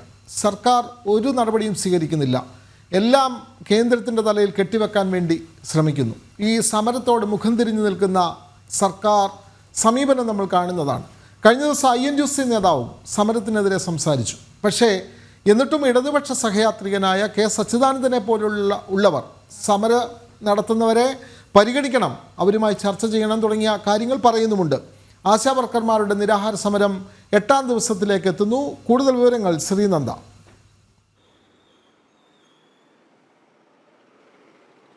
വിനോദ്, ഇന്നിപ്പോൾ 1.5 മാസം പിന്നിട്ടിരിക്കുകയാണ് ആശാവർക്കർമാർ സെക്രട്ടേറിയറ്റിന് മുന്നിൽ സമരം തുടങ്ങിയിട്ട്. ഇന്ന് 46ാം ദിവസമാണ് ഈ സമരം തുടങ്ങിയതിന് ശേഷം. 8 ദിവസമായി ഇവർ നിരാഹാര സമരം ഇരിക്കുകയാണ്. ഈ മാസം 20-ാം തീയതി മുതലാണ് ഇവർ നിരാഹാര സമരം ആരംഭിച്ചത്. സമരം തുടങ്ങി 2 ദിവസം കഴിഞ്ഞപ്പോഴേക്കും NHM-ഉം അതുപോലെ തന്നെ ബഹുമാനപ്പെട്ട ആരോഗ്യമന്ത്രിയും ഇവരോട് ചർച്ചയ്ക്ക് തയ്യാറായെങ്കിലും പക്ഷേ ആ ചർച്ച എങ്ങും എത്താതെ പോയൊരു സ്ഥിതി നമ്മളെല്ലാവരും കണ്ടതാണ്. അതിനുശേഷം ഇവർ സെക്രട്ടേറിയറ്റ് ഉപരോധിക്കുകയുണ്ടായി. സെക്രട്ടേറിയറ്റ് ഉപരോധത്തിനും യാതൊരുവിധ നടപടികളും ഒന്നും തന്നെ സ്വീകരിച്ചിട്ടുണ്ടായിരുന്നില്ല. ശേഷം ഇപ്പോൾ 8ാം ദിവസത്തിലേക്കാണ് നിരാഹാര സമരം കടന്നിരിക്കുന്നത്. ഇതുവരെ ഒരു മന്ത്രിയോ അല്ലെങ്കിൽ സർക്കാരിന്റെ യാതൊരു തരത്തിലുള്ള ആരും തന്നെ ഈ ഒരു സെക്രട്ടേറിയറ്റ് മുന്നിൽ എത്തുകയോ ഇവരെ ഒന്ന് കാണുകയോ എന്താണ് ഇവരുടെ ആവശ്യങ്ങൾ എന്തുകൊണ്ടാണ് പരിഹരിക്കാൻ കഴിയാത്തത് എന്നൊരു ന്യായമായ ഒരു കാര്യം അവർ പറയുകയോ ചെയ്യുന്നില്ല എന്നൊരു സാഹചര്യമാണ് ഇപ്പോൾ നിലവിലുള്ളത്. ഒരു സെക്രട്ടേറിയറ്റിന് മുന്നിൽ എപ്പോഴും സമരം നടന്നു കഴിഞ്ഞാൽ, നിരാഹാര സമരം പ്രത്യേകിച്ച് നടന്നു കഴിഞ്ഞാൽ സർക്കാർ ഡോക്ടർമാർ ഇവിടെ എത്തുന്ന ഒരു പതിവാണ്. നമ്മളിത് കഴിഞ്ഞ ദിവസം റിപ്പോർട്ട് ചെയ്തിരുന്നു. ഇവർ അതൊരു പരാതിയായി പറഞ്ഞിരുന്നു. ഒരു സർക്കാർ ഡോക്ടർമാർ പോലും ഇതുവരെ ഈ ഒരു സമരപ്പന്തലിലേക്ക് എത്തിയിട്ടില്ല എന്നൊരു പരാതി ഇവർ മുൻപ് തന്നെ ഉന്നയിച്ചിരുന്നു. അവർ പോലീസിനോടും അതുപോലെ തന്നെ കമ്മീഷണർ തുടർന്നുള്ള ഉദ്യോഗസ്ഥരോടും എല്ലാം തന്നെ പറഞ്ഞിട്ടും യാതൊരു നടപടിയും ഇതുവരെ സ്വീകരിച്ചിട്ടില്ല. ഇന്നലെ ഈ ഒരു സമരപ്പന്തലിൽ 2 പേർക്ക് വീണ്ടും സമരം ഇരുന്നിരുന്ന ബിന്ദു അതുപോലെ തന്നെ തങ്കമണി ഇന്ന് 2 പേർക്ക് വയ്യാതാവുകയും അവരെ ആശുപത്രിയിലേക്ക് മാറ്റുകയും ചെയ്തു. തുടർന്ന് സമരം മറ്റ് 2 പേർ ഏറ്റെടുക്കുകയുണ്ടായി.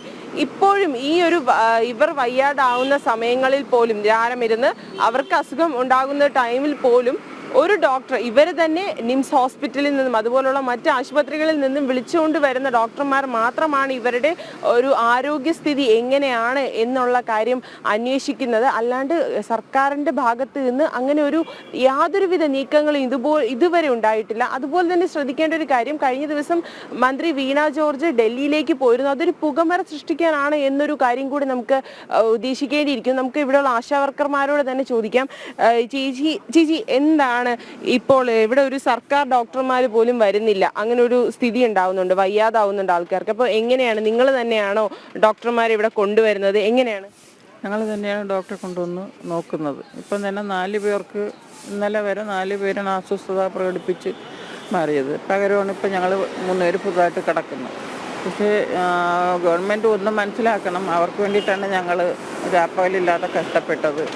അത് ഒന്നാമത്തെ കാര്യം. രണ്ടാമത് മനുഷ്യനാകണം എന്ന് അവർ വാനോളം പുകഴ്ത്തി പാടിയിട്ട് വല്ല കാര്യമുണ്ടോ? മനുഷ്യത്വം, അല്പമെങ്കിലും മനസാക്ഷിയുള്ള ഒരാളാണെങ്കിൽ ഞങ്ങളുടെ അവസ്ഥ എന്താണെന്നുള്ളതൊന്നും മനസ്സിലാക്കാനെങ്കിൽ ആരെങ്കിലും വഴി, നേരിട്ട് വന്നില്ലെങ്കിലും മറ്റാരുടെയെങ്കിലും വഴി പറഞ്ഞറിയിച്ച് അല്ലെങ്കിൽ പറഞ്ഞറിയാനുള്ള ഒരു ബാധ്യതയെങ്കിലും ഈ ഗവൺമെൻറ് കാണിക്കുന്നില്ല എന്നുള്ളതിൽ വളരെയധികം ദുഃഖമുണ്ട്. നിങ്ങൾ ബഹുമാനപ്പെട്ടവരോട് പറഞ്ഞിരുന്നില്ലേ ഇവിടെ നിങ്ങൾക്ക് നിരാഹാര സമരം ഇരിക്കുകയാണ്, ഡോക്ടർമാരുടെ ആവശ്യമുണ്ട്, അത്യാവശ്യമാണ് എന്ന് അറിയിക്കേണ്ടവരെ അറിയിച്ചിരുന്നില്ലേ? പല ആവർത്തി പറഞ്ഞിട്ടുണ്ടായിരുന്നു.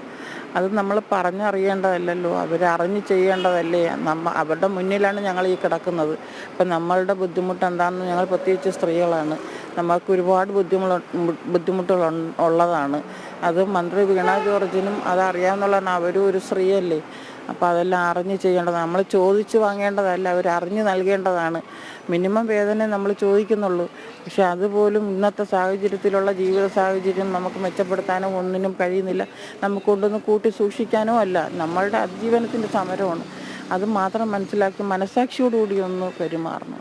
തീർച്ചയായിട്ടും മനസ്സാക്ഷിയോടുകൂടി പെരുമാറണം എന്ന് തന്നെയാണ് ആശാവർക്കർമാർ ഇവിടെ പറയുന്നത്. ആശാവർക്കർമാർക്കുള്ള നീതി നിഷേധിച്ചുകൊണ്ടാണ് ഇവിടെ ഇപ്പോൾ സർക്കാർ ഇങ്ങനെ ഒരു തീരുമാനം എടുത്തിരിക്കുന്നത്, അല്ലെങ്കിൽ സർക്കാർ തിരിഞ്ഞു നോക്കാതിരിക്കുന്നത്. ഇന്നലെ ഒരു ജനകീയ പ്രതിഷേധമുണ്ടായി. വിനോദ് നേരത്തെ പറഞ്ഞതുപോലെ തന്നെ ഒരു പ്രതിഷേധം, ജനസഭ ഇന്നലെ ഇവിടെ ഉണ്ടായിരുന്നു. അതിൽ ബഹുമാനപ്പെട്ട സാഹിത്യ അക്കാദമി ചെയർമാൻ സച്ചിദാനന്ദൻ ഓൺലൈനായിട്ട് ഉദ്ഘാടനം ചെയ്ത് അദ്ദേഹം പറയുകയുണ്ടായി, ഇത് സർക്കാരിൻ്റെ ഒരു ധാർഷ്ട്യമാണ്, അല്ലെങ്കിൽ സർക്കാർ എന്തുകൊണ്ടാണ് ഇങ്ങനെ ഒരു തീരുമാനം, ഇങ്ങനെ ഇത്രയും അവരുടെ മുന്നിൽ 45 ദിവസം, ഇന്നലെ 45-45 ദിവസമായിരുന്നു, 45 ദിവസവും അവരിങ്ങനെ കിടക്കുമ്പോൾ അവരുടെ ന്യായമായ ആവശ്യങ്ങൾ എന്തുകൊണ്ടാണ് സർക്കാർ കണ്ടില്ല എന്ന് നടിക്കുന്നത് എന്നൊരു കാര്യം ഇന്നലെ സച്ചിദാനന്ദൻ ഉൾപ്പെടെയുള്ള ആൾക്കാർ ആവശ്യപ്പെട്ടു. ആശാവർക്കർമാരെ സർക്കാർ ചർച്ചയ്ക്ക് വിളിക്കണം, അവരുടെ ഓണറേറിയം വർദ്ധിപ്പിക്കുക, അങ്ങനെയുള്ള ആവശ്യങ്ങൾ ഉന്നയിച്ചുകൊണ്ട് അവർ നടത്തുന്ന ഈ സമരം ഉടൻ തന്നെ നിർത്താൻ വേണ്ടിയിട്ടുള്ള ശ്രമങ്ങൾ ഉണ്ടാകണം. അതുപോലെ തന്നെ ഇന്നലെ ജോയ് മാത്യു പറയുകയുണ്ടായി, ഇതൊരു ഈ സർക്കാരിൻ്റെ ഈ ഒരു അനാസ്ഥ, എന്തുകൊണ്ടാണ് സർക്കാർ ഇങ്ങനെ ഒരു കാര്യം ജനങ്ങളോട് കാണിക്കുന്നത്, എന്തിനാണ് ഇങ്ങനെ ഒരു നിലപാട് സ്വീകരിക്കുന്നത്, അതുപോലെ തന്നെ സർക്കാരിൻ്റെ മുഷ്കാണ് എന്നൊരു കാര്യം കൂടി അദ്ദേഹം ഇന്നലെ പറയുകയുണ്ടായി. തീർച്ചയായിട്ടും ഇത് സർക്കാരിൻ്റെ മുഷ്ക് തന്നെയാണ്. ഇത്രയും ദിവസമായി 8 ദിവസമായി നിരാഹാരം ഇരിക്കുന്ന ആശാവർക്കർമാരാണ്. എന്തുകൊണ്ടാണ് ഇത്രയും ദിവസമായിട്ടും ഇവർക്ക് എങ്ങനെയുണ്ട്, അല്ലെങ്കിൽ ഇവരുടെ ആരോഗ്യനില എന്താണ് എന്നൊന്നുകൂടി അന്വേഷിക്കാൻ തയ്യാറാകാത്തത് എന്തുകൊണ്ടാണെന്നൊരു ചോദ്യം ഉന്നയിക്കുന്നുണ്ട്. കാരണം ഇത് ഏറ്റവും ശ്രദ്ധിക്കപ്പെടേണ്ട ഒരു കാരണം എന്ന് പറഞ്ഞു കഴിഞ്ഞാൽ, ആശാവർക്കർമാർ എന്ന് പറയുമ്പോൾ കോവിഡ് സമയങ്ങളിലും അതുപോലുള്ള മറ്റ് മഹാമാരികൾ നമ്മുടെ ഈ കേരളത്തെ പിടിച്ചടക്കിയ സമയത്ത് ജനങ്ങൾക്ക് ഒരു സംരക്ഷണ ഭിത്തി ഉണ്ടാക്കി തന്ന ഒരു ആൾക്കാരാണ്. ഒരുപാട് പേരുണ്ട്. ഇവരെല്ലാവരും ഓരോ ദിവസവും ഓരോ വ്യക്തികളുടെ വീട്ടിൽ പോയി എങ്ങനെയുണ്ട്, അവർക്ക് കോവിഡ് സമയങ്ങളിൽ അവർക്ക് ഇന്ന മുന്നറിയിപ്പുകൾ ഉണ്ടാകണം എന്നൊക്കെ പറഞ്ഞ് അവരുടെ കൂടെ നിന്ന് പ്രവർത്തിച്ച വ്യക്തികളാണ് ഈ ആശാവർക്കർമാർ. അവരോടാണ് സർക്കാർ ഈ ഒരു ക്രൂരത കാണിക്കുന്നത്. ഇത്രയും ആഹാരം കഴിക്കാണ്ടും അതുപോലെ തന്നെ ഒരു സമരം ഇരിക്കുമ്പോൾ, നിരാഹാര സമരം ഇരിക്കുമ്പോൾ എന്തുകൊണ്ടാണ് ഇങ്ങനെ ഒരു പ്രവണത സർക്കാർ കാണിക്കുന്നത്? ഇത്രയും ജനങ്ങളുടെ സംരക്ഷണ ഭിത്തിയായി നിലനിൽക്കുന്ന ആശാവർക്കർമാരെ ഒന്ന് തിരിഞ്ഞു നോക്കാൻ കൂടി സർക്കാർ എന്താണ് ഇതുവരെ തയ്യാറാകാത്തതെന്നൊരു ചോദ്യമാണ് ഇവർ ഉന്നയിക്കുന്നത്. ന്യായമായ ആവശ്യങ്ങൾ മാത്രമാണ് തങ്ങൾ ഉന്നയിക്കുന്നത്. ആവശ്യങ്ങളൊന്ന് ചർച്ച ചെയ്യുക, അതിന് എന്തെങ്കിലും ഒരു പരിഹാരം ഉണ്ടാക്കാൻ ശ്രമിക്കുക എന്ന് മാത്രമാണ് ആശാവർക്കർമാരും അതുപോലെ തന്നെ ഇവിടെ മറ്റ് ഈ ഒരു സഭയിൽ അല്ലെങ്കിൽ ഈ ഒരു സമരത്തിന് ഐക്യദാർഢ്യം പ്രഖ്യാപിച്ചുകൊണ്ടെത്തുന്ന വ്യക്തികളും അല്ലെങ്കിൽ സംഘടനകളും ഉന്നയിക്കുന്ന ഒരു കാര്യം എന്ന് പറയുന്നത് വിനോദ്. തീർച്ചയായും ആശാവർക്കർമാർ അവരുടെ സമരം തുടരുകയാണ്. അവരുടെ നിരാഹാര സമരം 8 ദിവസം പിന്നിടുമ്പോഴും സർക്കാർ അവരെ തിരിഞ്ഞു നോക്കുന്നില്ല, അവരുമായി കാര്യങ്ങൾ ചർച്ച ചെയ്യുന്നില്ല. അവരുടെ പ്രശ്നം മനസ്സിലാക്കി സമരത്തിൽ നിന്നും അവരെ പിന്തിരിപ്പിക്കാനുള്ള ശ്രമങ്ങൾ യാതൊരു തരത്തിലും ഉണ്ടാകുന്നില്ല എന്നുള്ള കാര്യമാണ് റിപ്പോർട്ട് ചെയ്യുന്നത്. ശ്രീനന്ദയാണ് സമരപന്തലിൽ നിന്നും തത്സമയം വിവരങ്ങൾ നൽകിയത്. കേരളത്തിലെ ആരോഗ്യ മേഖലയ്ക്ക് കൂടുതൽ കൈത്താങ്ങുമായി കേന്ദ്ര സർക്കാർ NHMന് അനുവദിച്ചത് 291 കോടി രൂപ, 291 കോടി 26 ലക്ഷം രൂപ. ആശാവർക്കർമാർ സെക്രട്ടേറിയറ്റിന് മുന്നിൽ സമരം തുടരുന്നതിനിടെയാണ് കൂടുതൽ തുക NHMനായി അനുവദിക്കുന്നത്. വിവരങ്ങളുമായി രശ്മി കാർത്തിക ചേരുന്നു. രശ്മി, കേന്ദ്രം ഫണ്ട് നൽകുന്നില്ല, പണം നൽകുന്നില്ല എന്ന ഓരോ തവണ കുറ്റപ്പെടുത്തുമ്പോഴും കേന്ദ്ര സർക്കാർ കൃത്യമായി ഓരോ വിഭാഗത്തിനും അല്ലെങ്കിൽ ഓരോ മേഖലയ്ക്കും പണം അനുവദിക്കുകയാണ്. ഇപ്പോൾ NHMന്, അതായത് ആരോഗ്യ മേഖലയുമായി ബന്ധപ്പെട്ടുള്ള NHMന് 291 കോടി 26 ലക്ഷം രൂപ അനുവദിച്ചിരിക്കുന്നു. കൂടുതൽ വിവരങ്ങൾ രശ്മി കാർത്തിക.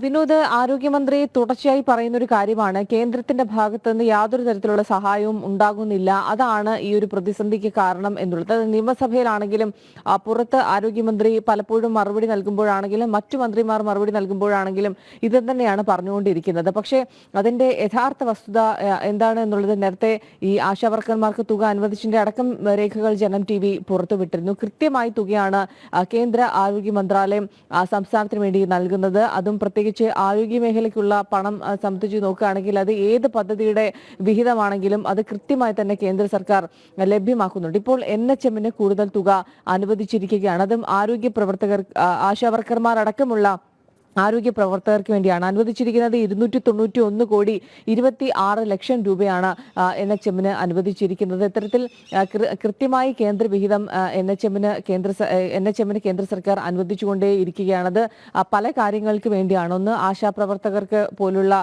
വർക്കർമാർക്ക് വേണ്ടി, പിന്നീട് സംസ്ഥാനത്തെ ആരോഗ്യ മേഖലയുടെ അടിസ്ഥാന സൗകര്യ വികസനത്തിന് വേണ്ടി, മറ്റ് ആരോഗ്യ മേഖലയിലെ മറ്റ് പ്രവർത്തനങ്ങൾക്ക് വേണ്ടി. ഇത് കൃത്യമായ ഇടവേളകളിൽ കേന്ദ്ര സർക്കാർ NHM ഫണ്ട് അനുവദിച്ച് നൽകാറുണ്ട്. ഏതായാലും ഈ ഒരു തുക അനുവദിച്ചത് ആരോഗ്യ മേഖലയ്ക്ക് വലിയ രീതിയിൽ കൈത്താങ്ങാണ്. ഇപ്പോൾ ആശാവർക്കർമാരുടെ സമരം ഇത്രത്തോളം ദിവസം പിന്നിടുകയാണ്. നിരാഹാര സമരമടക്കം 8ാം ദിവസത്തിലേക്ക് കടന്നിട്ടുണ്ട്. അവിടെയും സംസ്ഥാന സർക്കാർ ഒരു മുഖം തിരിക്കുന്ന സമീപനമാണ് സർക്കാരിന്റെ ഭാഗത്തു നിന്നുണ്ടാകുന്നത്. ആ പുരിവെയിലത്തും മഴയത്തും ഒക്കെ ആശാവർക്കർമാർ സമരം നടത്തിയിട്ടും അതിൽ ഒരു കൃത്യമായൊരു ചർച്ച നടത്താൻ പോലും സർക്കാർ തയ്യാറാകുന്നില്ല എന്നുള്ളതാണ്. വിളിച്ച 2 ചർച്ചകളാകട്ടെ അതിൽ അവിടെ നിന്നും സമരം അവസാനിപ്പിച്ച് പോകണം എന്നുള്ളത് മാത്രമാണ് സർക്കാർ പറഞ്ഞത്. ഇനി ഡൽഹിയിലേക്ക് പോയ സമയത്തും കേന്ദ്ര ആരോഗ്യമന്ത്രിയെ ഒന്ന് നേരിട്ട് കാണാനുള്ള, നേരത്തെ മുൻകൂട്ടി അനുവാദം വാങ്ങി കൃത്യമായി ഒന്ന് കാണാനുള്ള ഒരു ശ്രമം പോലും സംസ്ഥാന ആരോഗ്യമന്ത്രിയുടെ ഭാഗത്തു നിന്നും ഉണ്ടായില്ല. അവിടെ കേന്ദ്ര സർക്കാരിനെ തുടർച്ചയായി പഴി പറഞ്ഞ് തടി തപ്പാനുള്ളൊരു ശ്രമം, അത് ഏത് പദ്ധതിയുടെ കാര്യം എടുക്കുകയാണെങ്കിലും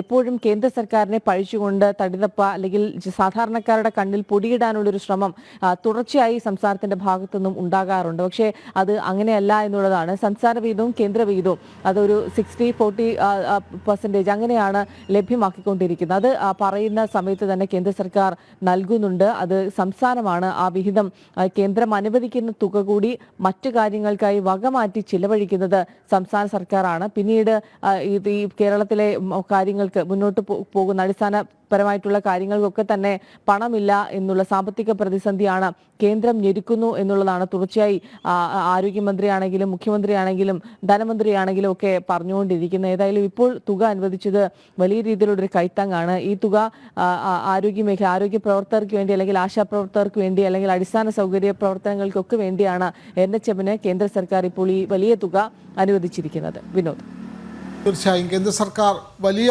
ഒരു സഹായം തന്നെയാണ് സംസ്ഥാനത്തെ ആരോഗ്യ മേഖലയ്ക്കായി അനുവദിക്കുന്നത്. NHM വിഭാഗത്തിലാണ് 291 കോടി 26 ലക്ഷം രൂപ അനുവദിച്ചിട്ടുള്ളത്. വിവരങ്ങൾ നൽകുകയായിരുന്നു രശ്മി കാർത്തിക. ഇപ്പോൾ സമയം 8 മണിയാകുന്നു. നമുക്ക് പ്രധാന വാർത്തകൾ ഒരിക്കൽ കൂടി.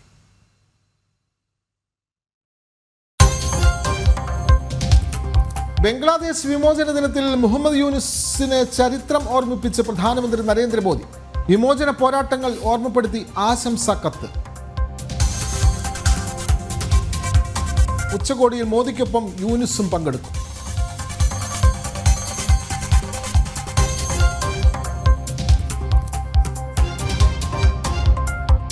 പാകിസ്ഥാൻ സൈന്യത്തിൽ പൊട്ടിത്തെറി. കരസേനാ മേധാവി ജനറൽ അസിം മുനീറിനെതിരെ പടയൊരുക്കം. വ്യക്തി താൽപര്യത്തിനും രാഷ്ട്രീയ പകപോക്കലിനും സൈന്യത്തെ ചട്ടുകമാക്കുന്നുവെന്ന് വിമർശനം.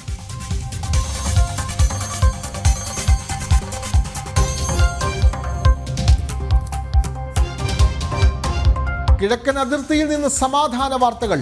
പരസ്പര സഹകരണത്തിന് ചർച്ച തുടരാൻ ഭാരതവും ചൈനയും. ഇരു രാജ്യങ്ങളും തമ്മിൽ നേരിട്ടുള്ള വിമാനയാത്രയും പുനരാരംഭിച്ചേക്കും.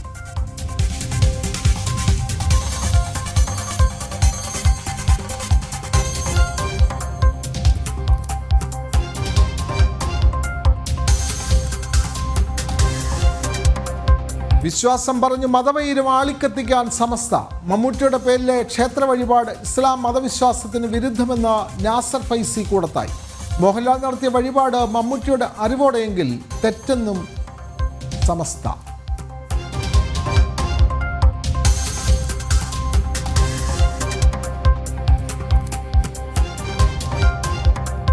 വീട്ടിലെ പ്രസവങ്ങളിൽ ഗത്യന്തരമില്ലാതെ ഇടപെടൽ. വിമർശനങ്ങൾക്ക് ഒടുവിൽ മൗനം ഭഞ്ജിച്ച് പോലീസും ആരോഗ്യവകുപ്പും. പ്രതിരോധ പ്രവർത്തനങ്ങൾ ആരംഭിച്ചു. അന്വേഷണം നടത്താൻ സ്പെഷ്യൽ ബ്രാഞ്ച്. ജനം ഇമ്പാക്ട്.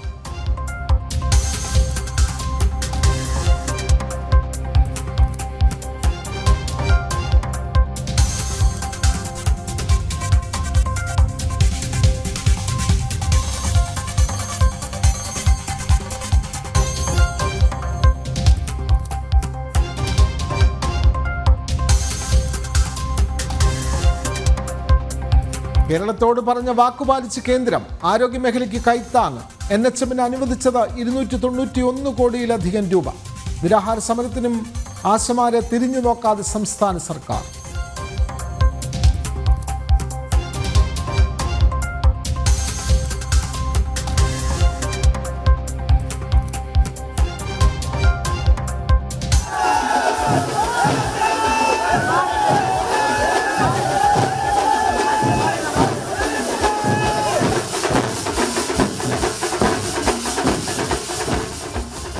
ആവേശ കൊടുമുടിയിൽ എമ്പുരാന്റെ എഴുന്നള്ളത്ത്. നിറഞ്ഞ സദസ്സുകളിൽ പ്രദർശനം തുടരുന്നു. കറുപ്പണിഞ്ഞ ലാലും ആരാധകരും. ആദ്യ ഷോ കാണാൻ മോഹൻലാലും പൃഥ്വിരാജും മറ്റു താരങ്ങളും കൊച്ചിയിൽ.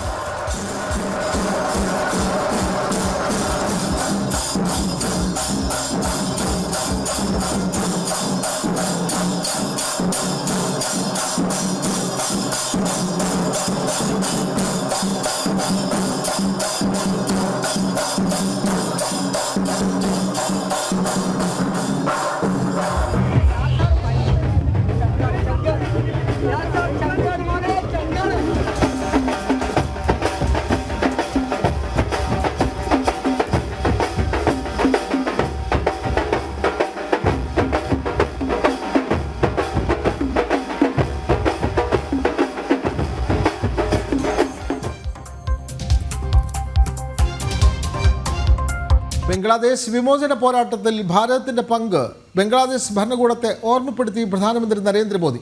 ബംഗ്ലാദേശ് ദേശീയ ദിനത്തോട് അനുബന്ധിച്ച് മുഹമ്മദ് യൂനുസിന് അയച്ച ആശംസാ കത്തിലാണ് പ്രധാനമന്ത്രി ഈ ചരിത്രം ഓർമ്മപ്പെടുത്തിയത്.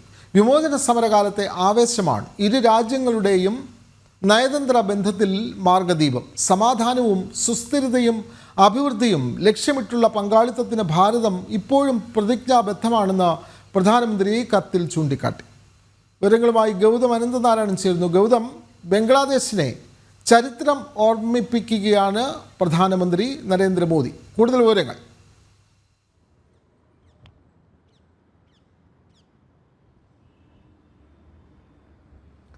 വിനോദ, കഴിഞ്ഞ ദിവസം ബംഗ്ലാദേശിൻ്റെ സ്വാതന്ത്ര്യ ദിനമായിരുന്നു. 1971 വിമോചന യുദ്ധത്തെ തുടർന്ന് ബംഗ്ലാദേശ് പിറവിയെടുക്കുന്നത് ഈ ദിവസത്തിലാണ്. ഈ ദിവസമാണ് പ്രധാനമന്ത്രി നരേന്ദ്രമോദി ബംഗ്ലാദേശിൻ്റെ ഇപ്പോഴത്തെ ഇടക്കാല ഭരണാധികാരി മുഹമ്മദ് യൂനിസിന് ഒരു കത്തയച്ചത്. ഈ കത്തിനകത്ത് ചൂണ്ടിക്കാണിക്കുന്നത് പ്രധാനമായും 1971 ആ യുദ്ധത്തിൽ എങ്ങനെയാണ് ഭാരതത്തിൻ്റെ സൈന്യം ഇടപെട്ടത്, ഒപ്പം ബംഗ്ലാദേശ് വിമോചന പോരാട്ടത്തിന് നേതൃത്വം നൽകിയ ആ നാട്ടിലെ ജനങ്ങൾക്ക് എങ്ങനെ ഭാരതത്തിൻ്റെ സൈന്യം സഹായങ്ങൾ എത്തിച്ചു, ഒപ്പം യുദ്ധത്തിൽ ഇന്ത്യ എങ്ങനെയൊക്കെ പങ്കാളിയായി, ഇക്കാര്യം ബംഗ്ലാദേശിൻ്റെ പുതിയ ഭരണകൂടത്തെ ഓർമ്മപ്പെടുത്തുന്ന ഒരു കത്താണ് പ്രധാനമന്ത്രി നരേന്ദ്രമോദി അയച്ചത്. അതിൻ്റെ അടിസ്ഥാനപരമായ കാരണം നമുക്കറിയാം. അടുത്തിടെ അധികാരത്തിലേറിയ ബംഗ്ലാദേശിലെ ഇസ്ലാമിക ഭരണകൂടം യഥാർത്ഥ ചരിത്രത്തെ മാറ്റിമറിച്ചുകൊണ്ട് ബംഗ്ലാദേശിലെ ചരിത്ര പുസ്തകങ്ങളിൽ നിന്നും ഭാരതത്തിൻ്റെ സൈന്യത്തിൻ്റെ ചിത്രങ്ങളും അതോടൊപ്പം തന്നെ ബംഗ്ലാദേശ് വിമോചന യുദ്ധത്തിൽ ഭാരതത്തിൻ്റെ സൈന്യം നടത്തിയ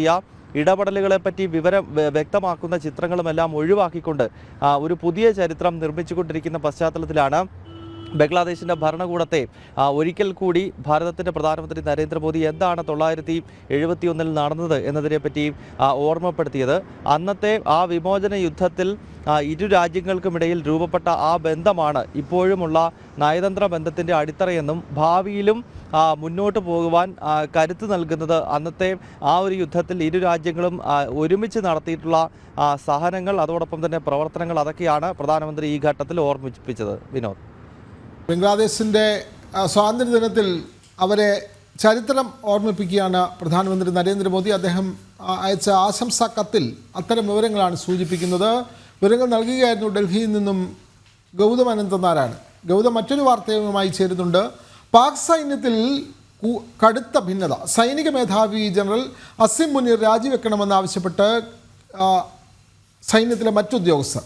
മുനീർ സൈന്യത്തെ വ്യക്തിപരമായ താല്പര്യത്തിനും രാഷ്ട്രീയപരമായ ഇഷ്ടത്തിനും ഉപയോഗിക്കുന്നതായി വിമർശനമുണ്ട്.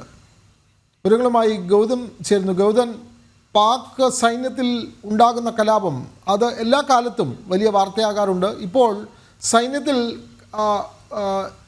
അവിടുത്തെ സൈനിക മേധാവി ജനറൽ അസിം മുനീർ രാജിവെക്കണമെന്നുള്ള ആവശ്യമാണല്ലോ ഉയരുന്നത്. കൂടുതൽ വിവരങ്ങൾ.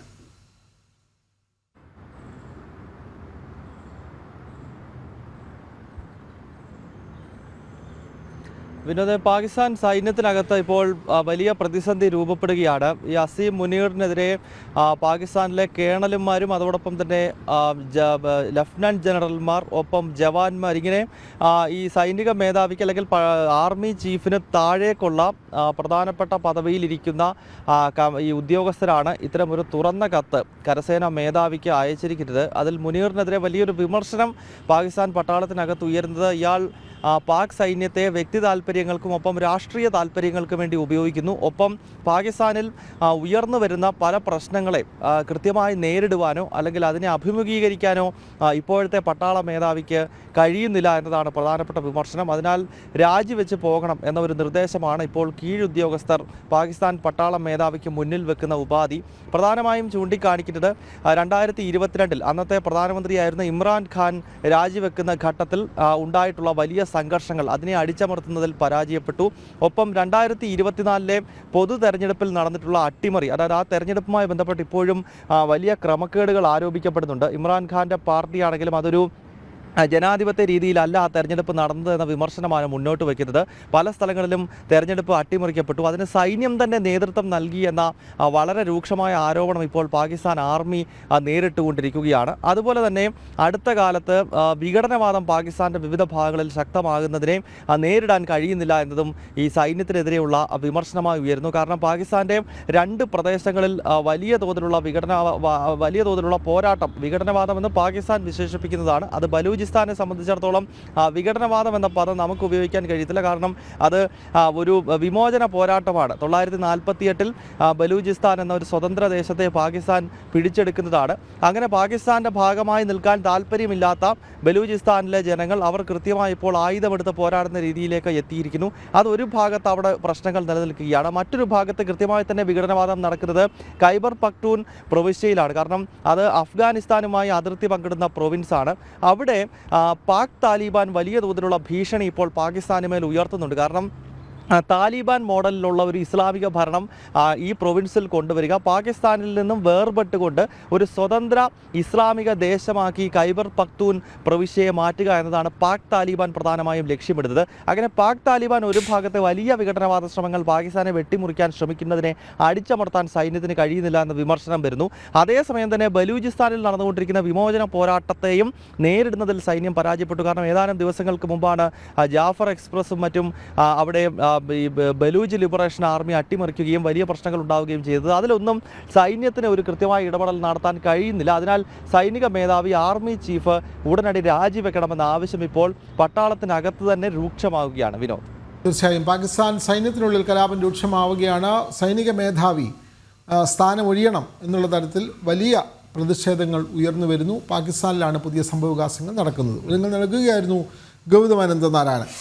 ഗാസയിൽ ഹമാസിനെതിരായ പ്രതിഷേധം ശക്തമാകുന്നു. ഗാസ സിറ്റിയിലും ബേക്ക് ലാഹിയയിലും പ്രതിഷേധം കടുക്കുകയാണ്. ഗാസയിലെ ജനങ്ങൾ ഹമാസിൻ്റെ പതനം ആഗ്രഹിക്കുന്നു എന്നെഴുതിയ ബാനറുകളും ഉയർന്നു കഴിഞ്ഞു. ഹമാസ് ഉണ്ടാക്കിയ യുദ്ധം കാരണം തങ്ങളുടെ വീടുകൾ തകർന്നു, കുട്ടികൾ കൊല്ലപ്പെട്ടു. ഹമാസിൻ്റെ യുദ്ധക്കൊതി അവസാനിപ്പിക്കണമെന്നും ഗാസയിലെ ജനങ്ങൾ പറയുന്നു. അതേസമയം ഇസ്രായേലിനെതിരെ നടന്ന റോക്കറ്റ് ആക്രമണത്തിൻ്റെ ഉത്തരവാദിത്തം പാലസ്തീനിയൻ ജിഹാദ് ഏറ്റെടുക്കുകയും ചെയ്തു. വിവരങ്ങളുമായി ഇൻ്റർനാഷണൽ ഡെസ്കിൽ നിന്നും ഐസൺ ജോസ് ചേരുന്നു. ഐസൺ, ഹമാസിനെതിരായ പ്രതിഷേധം അവിടെ ഉയർന്നു വരുന്നു. സാധാരണ ജനങ്ങൾ പോലും ഹമാസിനെതിരെ സംസാരിച്ചു തുടങ്ങിയിരിക്കുന്നു. അതേപോലെ തന്നെ ഇസ്രായേൽ നടന്ന റോക്കറ്റ് ആക്രമണത്തിൻ്റെ ഉത്തരവാദിത്തം പാലസ്തീനിയൻ ജിഹാദ് ഏറ്റെടുക്കുകയും ചെയ്തല്ലോ. കൂടുതൽ വിവരങ്ങൾ. തീർച്ചയായും വിനോദ്, ഈ ഇസ്ലാമിക് ജിഹാദ് നടത്തിയ പാലസ്തീൻ ഇസ്ലാമിക് ജിഹാദ് നടത്തിയ റോക്കറ്റ് ആക്രമണത്തിന്റെ പ്രത്യാക്രമണമാണ് ഇസ്രായേലിന്റെ ഭാഗത്ത് നിന്ന് അതിശക്തമായി ഈ കഴിഞ്ഞ ദിവസം 2 ദിവസം മുമ്പ് ഹമാസ് നിയന്ത്രിക്കുന്ന ഗാസയ്ക്ക് നേരെ ഉണ്ടായത്. ഈ പ്രശ്നമാണ്, ഈ ആക്രമണമാണ് ഗാസയിലെ ജനങ്ങളെ പ്രകോപിപ്പിക്കുകയും അവർ ഹമാസിനെതിരെ തിരിയാനുള്ള ഒരു സാഹചര്യം ഒരുക്കുകയും ചെയ്തത്. നമുക്കറിയാവുന്നതാണ്, ഹമാസ് ഇവിടെ നിന്ന്, അതായത് ഗാസയിൽ നിന്ന് വിട്ടുപോകണം എന്നാവശ്യപ്പെട്ടുകൊണ്ട് ഇന്നലെയും ഇന്നും ശക്തമായ പ്രതിഷേധമാണ് അവിടെയുള്ള സാധാരണക്കാർ നടത്തിക്കൊണ്ടിരിക്കുന്നത്, അല്ലെങ്കിൽ സാധാരണ പൗരന്മാർ നടത്തിക്കൊണ്ടിരിക്കുന്നത് എന്നാണ് നമുക്കിപ്പോൾ ദൃശ്യങ്ങളിൽ നിന്നെല്ലാം തന്നെ മനസ്സിലാക്കാൻ സാധിക്കുന്നത്. ഹമാസിന്റെ ആ സംവിധാനങ്ങളെല്ലാം തന്നെ ഗാസ വിട്ടുപോകണം എന്നൊരു ആവശ്യമാണ്. ഈ ഹമാസിന്റെ പതനം ഞങ്ങൾ ആഗ്രഹിക്കുന്നു. ഹമാസ് തങ്ങളുടെ സ്വസ്ഥ ജീവിതം തകർക്കുന്നു, തങ്ങളുടെ കുട്ടികളുടെ ജീവൻ തകർക്കുന്നു, കെട്ടിടങ്ങൾ തകർക്കുന്നു, അതിനുള്ള എല്ലാ ഭീകര സ്വഭാവത്തോടെയും പെരുമാറി ഇത്തരത്തിലുള്ള പ്രശ്നങ്ങൾ ഉണ്ടാക്കുന്നു. അതുകൊണ്ട് ഹമാസിനെ പൂർണ്ണമായും ഗാസയിൽ നിന്ന് പുറത്താക്കണം എന്നൊരു ആവശ്യമാണ് വലിയൊരു വിഭാഗം ജനങ്ങൾ മുന്നോട്ട് വെക്കുന്നത്. നേരത്തെ നമുക്കറിയാവുന്നതാണ്, ഇസ്ലാമിക് ജിഹാദും അതുപോലെ തന്നെ മറ്റു ഭീകര സംഘടനകളും, ഹിസ്ബുള്ള ഉൾപ്പെടെയുള്ള സംഘടനകൾ, ഹൂതി വിമതർ എല്ലാവരും തന്നെ ശക്തമായ പിന്തുണ ഹമാസിന് നൽകിയതിന്റെ പശ്ചാത്തലത്തിലാണ് വലിയ തോതിൽ ഒരു ആക്രമണം നടത്താൻ ഹമാസിന് സാധിക്കുകയും ചെയ്തത്. ഒക്ടോബറിൽ നടന്ന, അതായത് ഒക്ടോബർ 7 നടന്ന ആക്രമണത്തിന്റെ തുടർന്ന് ഏതാണ്ട് 17 മാസത്തിലേറെയായി ഈ ആക്രമണം നടന്ന ദിവസങ്ങൾക്ക് ശേഷം ഇപ്പോഴും പ്രശ്നങ്ങൾ തീരാതെ നിലനിൽക്കുന്ന ഒരു സാഹചര്യത്തിൽ വലിയ എതിർപ്പ് അവിടെയുള്ള സാധാരണക്കാരുടെ ഭാഗത്തു നിന്നും ഹമാസിനെതിരെ ഉണ്ടാകുന്നുണ്ട്. ഹമാസിന്റെ രാഷ്ട്രീയ വിഭാഗമായാലും അതുപോലെ തന്നെ മറ്റു സംവിധാനങ്ങളായാലും മിലീഷ്യയായാലും ആ രാജ്യം വിട്ടു പോകണമെന്ന കടുത്ത ആവശ്യമാണ് ഇപ്പോൾ ഉയരുന്നത്. നേരത്തെ സൂചിപ്പിച്ചതുപോലെ ഇസ്ലാമിക് ജിഹാദിന്റെ ഇടപെടലുകളെല്ലാം തന്നെ, പാലസ്തീനിയൻ ഇസ്ലാമിക് ജിഹാദിന്റെ ഇടപെടലുകളെല്ലാം തന്നെ വലിയ തോതിലുള്ള പ്രശ്നങ്ങൾ സൃഷ്ടിക്കുന്നുണ്ട്. സ്വാഭാവികമായും ഈ ജിഹാദ് പ്രവർത്തനങ്ങളെ കടുത്ത രീതിയിൽ എതിർക്കുന്ന അമേരിക്കയുടെ ഭാഗത്തു നിന്നുള്ള നടപടിയും ശക്തമാകുന്ന ഒരു സാഹചര്യമാണ്. ഹൂതി വിമതർക്കെതിരെയും ഹിസ്ബുള്ളക്കെതിരെയും എല്ലാം തന്നെ ശക്തമായ ആക്രമണം ഇസ്രായേലിന്റെ ഭാഗത്തു നിന്നുണ്ടാവുകയും ചെയ്യുന്നുണ്ട്. ഇതിനൊപ്പം തന്നെയാണ് ഹമാസിനെതിരെ അതിശക്തമായ ഒരു ആക്രമണം ഇസ്രായേലിന്റെ ഭാഗത്തു നിന്ന് ഉണ്ടാവുകയും ചെയ്യുന്നത്. ഈ ആക്രമണം തങ്ങളുടെ സുരക്ഷിത ജീവിതത്തെ ബാധിക്കുന്നു, അല്ലെങ്കിൽ ഈ ഹമാസിന്റെ തെറ്റായ ചില നിലപാടുകൾ രാജ്യത്തു നിന്ന് ശത്രുക്കളെ സൃഷ്ടിച്ചെടുക്കുന്നു എന്ന കടുത്ത വിമർശനമാണ് ഹമാസിന്റെ ഈ ഗാസയിലെ ജനത മുന്നോട്ട് വയ്ക്കുന്നത്. സ്വാഭാവികമായും നമുക്കറിയാവുന്നതാണ്, 2 ദിവസമായി ശക്തമായ പ്രതിഷേധം തുടരുന്നു. ഇനിയും പ്രതിഷേധം ശക്തമാകുമെന്ന് തന്നെയാണ് മനസ്സിലാക്കാൻ സാധിക്കുന്നത്. ഇന്നലെ നടന്നതിനേക്കാൾ ശക്തമായ പ്രതിഷേധത്തിലേക്കാണ് കാര്യങ്ങൾ പോകുന്നത്. ഗാസ സിറ്റിയിലും ബെയ്ത്ത് ലാഹിയയിലും എല്ലാം തന്നെ പ്രക്ഷോഭം പടർന്നു പിടിക്കുന്ന ഒരു സാഹചര്യമുണ്ട്. ഒരുപക്ഷെ പഴയ അറബ് വസന്തത്തിന് സമാനമായ രീതിയിലുള്ള കടുത്ത പ്രതിഷേധം അവിടെ, ജനകീയ പ്രതിഷേധം അവിടെ ഉണ്ടാവുകയാണെങ്കിൽ തീർച്ചയായും ഹമാസിന്റെ നിലനിൽപ്പിനെ പോലും അത് ബാധിക്കുന്ന ഒരു സാഹചര്യം ഉണ്ടാകും. സ്വാഭാവികമായും നമുക്കറിയാവുന്നതാണ്, ഹമാസിനെ പൂർണ്ണമായും ഇല്ലാതാക്കുമെന്ന കൃത്യമായ നിലപാട് ഇസ്രയേലും അമേരിക്കയും സ്വീകരിക്കുന്നുണ്ട്. അതിലേക്കുള്ള സാഹചര്യങ്ങൾ കൂടുതൽ അടുത്തു വരുന്നു. ഹമാസിന്റെ പതനം വൈകാതെ ഉണ്ടാകുന്ന സൂചനകൾ ലഭിക്കുന്നു. അത് തന്നെയാണ് ഇപ്പോൾ നമുക്ക് മനസ്സിലാക്കാൻ സാധിക്കുന്നത് ഈ പ്രത്യക്ഷ പ്രക്ഷോഭങ്ങളിൽ നിന്നെല്ലാം തന്നെ. വിനോദ്, തീർച്ചയായും ഹമാസിനെതിരായ പ്രതിഷേധം വളരെ ശക്തമായി ഉയർന്നു വരികയാണ്. അതോടൊപ്പം തന്നെ ഇസ്രായേലിനെതിരെ നടന്ന റോക്കറ്റ് ആക്രമണത്തിൻ്റെ ഉത്തരവാദിത്വം പലസ്തീനിയൻ ജിഹാദ് ഏറ്റെടുക്കുകയും ചെയ്തു. നിങ്ങൾ നൽകുകയായിരുന്നു ഐസൺ ജോസ്. ഐസൺ, മറ്റൊരു വാർത്ത കൂടി. അമേരിക്കയിലേക്ക് ഇറക്കുമതി ചെയ്യുന്ന കാറുകൾക്ക് 25% താരിഫ് ചുമത്തി ട്രംപ്. ഏപ്രിൽ 2 മുതലാണ് അധിക നികുതി നടപ്പിലാക്കുക. കാർ സ്പെയർ പാർട്സ് ഇറക്കുമതിക്കും 25% അധിക നികുതി ഏർപ്പെടുത്തി. മെയ് മാസത്തിൽ കാർ പാർട്സിനും അധിക നികുതി നടപ്പാക്കുമെന്നാണ് ട്രംപ് അറിയിക്കുന്നത്. മെക്സിക്കോയിൽ നിന്നാണ് പ്രധാനമായും അമേരിക്കയിലേക്ക് കാർ ഇറക്കുമതി നടക്കുന്നത്.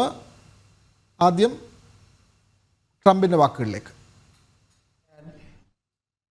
Borrow money to buy a car, you're allowed to deduct interest payments for purposes of income tax, but only if the car is made in America. So if the car is made in America, you get a loan, you can deduct the interest. That's a big saving.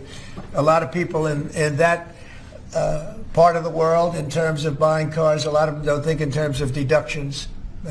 People that think in terms of deductions are very wealthy people, but people are going to start understanding what a good deduction is all about. So when you get a loan to buy a car, and I think it's going to pay for itself. I don't think there's any cost. I think you're going to have so many cars built, but you're only going to get that deduction of interest if the car is made in the United States of America. So I'm going to sign this, and Mike, I hope you can get that, because I think it's going to be amazing in terms of the number of cars that are going to be made because of it. And I want to thank Howard Lutnick, our നിങ്ങളുമായി ഐസൺ ജോസ് ആയിരുന്നു. ഐസൺ, അമേരിക്കയിലെ car ഇറക്കുമതിക്ക് 25% tariff ഏർപ്പെടുത്തുന്നു. കൂടുതൽ വിവരങ്ങൾ. 25% അധിക tariff ഏർപ്പെടുത്തും car ഇറക്കുമതിക്ക് എന്ന് വളരെ കൃത്യമായി. അതായത് അമേരിക്കയിൽ നിർമ്മിക്കാത്ത കാറുകൾക്ക് 25% അധിക താരിഫ് ഏർപ്പെടുത്തും. അത് തീർച്ചയായും നമുക്കറിയാവുന്നതാണ്. ആഭ്യന്തര ഉത്പാദനം വർദ്ധിപ്പിക്കുക എന്ന കൃത്യമായ ലക്ഷ്യം തന്നെയാണ് അതിന് പിന്നിലുള്ളത്. മറ്റൊരു സുപ്രധാന വിഷയമുള്ളത് 80 ലക്ഷത്തോളം കാറുകളാണ് ഒരു വർഷം അമേരിക്കയിലേക്ക് ഇറക്കുമതി ചെയ്യുന്നത് എന്നാണ് ഇപ്പോൾ നമുക്ക് വിവരങ്ങളിൽ നിന്നും മനസ്സിലാക്കാൻ സാധിക്കുന്നത്. വൻതോതിൽ കാർ പർച്ചേസ് നടക്കുന്ന അല്ലെങ്കിൽ കാറുകൾ വാങ്ങിക്കൂട്ടുന്ന ഒരു സമൂഹമാണ് അമേരിക്കയുടേത്. സ്വാഭാവികമായും അതിന്റെ സാധ്യത പോകുന്നത് മറ്റു രാഷ്ട്രങ്ങളിലേക്കാണ് എന്നതാണ് വളരെ കൃത്യമായ നടപടിയിലേക്ക് നീങ്ങാൻ പ്രേരിപ്പിച്ചത്. ഇതിൽ ഭൂരിഭാഗവും, അതായത് ബഹുഭൂരിപക്ഷം കാറുകളും നിർമ്മിക്കപ്പെടുന്നത് മെക്സിക്കോയിൽ നിന്നാണ് എന്നതാണ് ഏറെ ഗൗരവമർഹിക്കുന്ന മറ്റൊരു വിഷയം. നമുക്കറിയാവുന്നതാണ്, മെക്സിക്കോയിൽ നിർമ്മിക്കുന്ന മെക്സിക്കൻ ഉൽപ്പന്നങ്ങൾക്ക് കടുത്ത നികുതി ഏർപ്പെടുത്തുന്നതിനുള്ള നീക്കങ്ങൾ തുടർച്ചയായി അമേരിക്കയുടെ ഭാഗത്തു നിന്ന് ഉണ്ടായിക്കൊണ്ടിരിക്കുകയാണ്.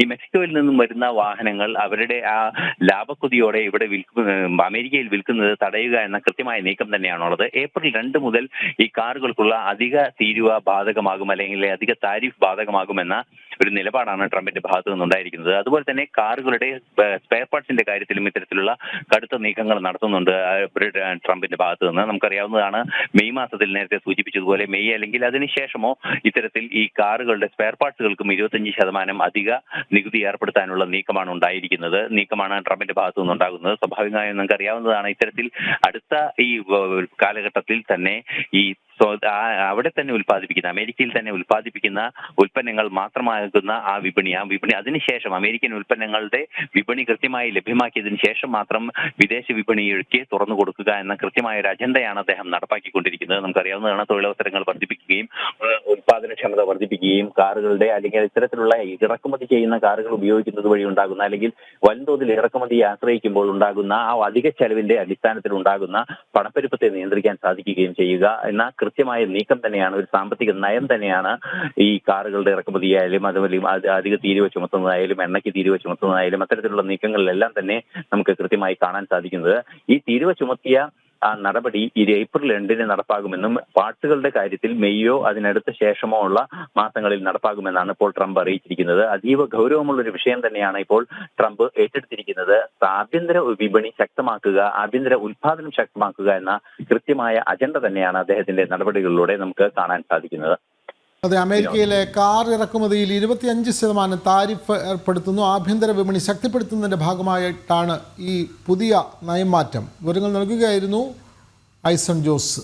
നടൻ മമ്മൂട്ടിയുടെ പേരിൽ സഹപ്രവർത്തകനായ നടൻ മോഹൻലാൽ ശബരിമലയിൽ വഴിപാട് നടത്തിയതിൽ വിവാദ പരാമർശവുമായി സമസ്ത. പറഞ്ഞത് ഇസ്ലാം മത നിലപാടെന്ന് സമസ്ത നേതാവ് നാസർ ഫൈസി കൂടത്തായി. മോഹൻലാൽ വഴിപാട് നടത്തിയത് മമ്മൂട്ടിയുടെ നിർദ്ദേശപ്രകാരമെങ്കിൽ അത് ഇസ്ലാം മതവിശ്വാസത്തിന് എതിരാണെന്നായിരുന്നു നാസർ ഫൈസി കൂടത്തായി നേരത്തെ പറഞ്ഞത്. മുസ്ലിം എന്ന നിലയിലാണ് നിലപാട് പറഞ്ഞതെന്ന ന്യായീകരണമാണ് നാസർ ഫൈസി ഇപ്പോഴും നിരത്തുന്നത്. വിവരങ്ങളുമായി ഗോകുൽ കെ വേണുഗോപാൽ ചേരുന്നു. ഗോകുൽ, സമൂഹ മാധ്യമങ്ങളിൽ വളരെ വൈറലായ ഒരു വാർത്തയായിരുന്നു നടൻ മോഹൻലാൽ ശബരിമല ദർശന വേളയിൽ നടൻ മമ്മൂട്ടിയുടെ പേരിൽ വഴിപാട് കഴിച്ചത്. ഉഷപൂജ അടക്കമുള്ള വഴിപാടുകൾ കഴിച്ചതിൻ്റെ രസീത് അടക്കമുള്ള വിവരങ്ങൾ എല്ലാം വാർത്തയായി വന്നിരുന്നു. ഇപ്പോൾ സമസ്ത നേതാവാണ് ഈ വഴിപാടിനെതിരെ രംഗത്ത് വരുന്നത്. മമ്മൂട്ടിയുടെ നിർദ്ദേശപ്രകാരമാണ് ഇത്തരത്തിലൊരു വഴിപാട് മോഹൻലാൽ അവിടെ നടത്തിയതെങ്കിൽ അത് ഇസ്ലാം മതവിരുദ്ധമാണ് എന്ന് പറയുന്നു. ഇത് വിവാദമായിട്ടും അദ്ദേഹം നിലപാട് മാറ്റുന്നില്ല. കൂടുതൽ വിവരങ്ങൾ ഗോകുൽ.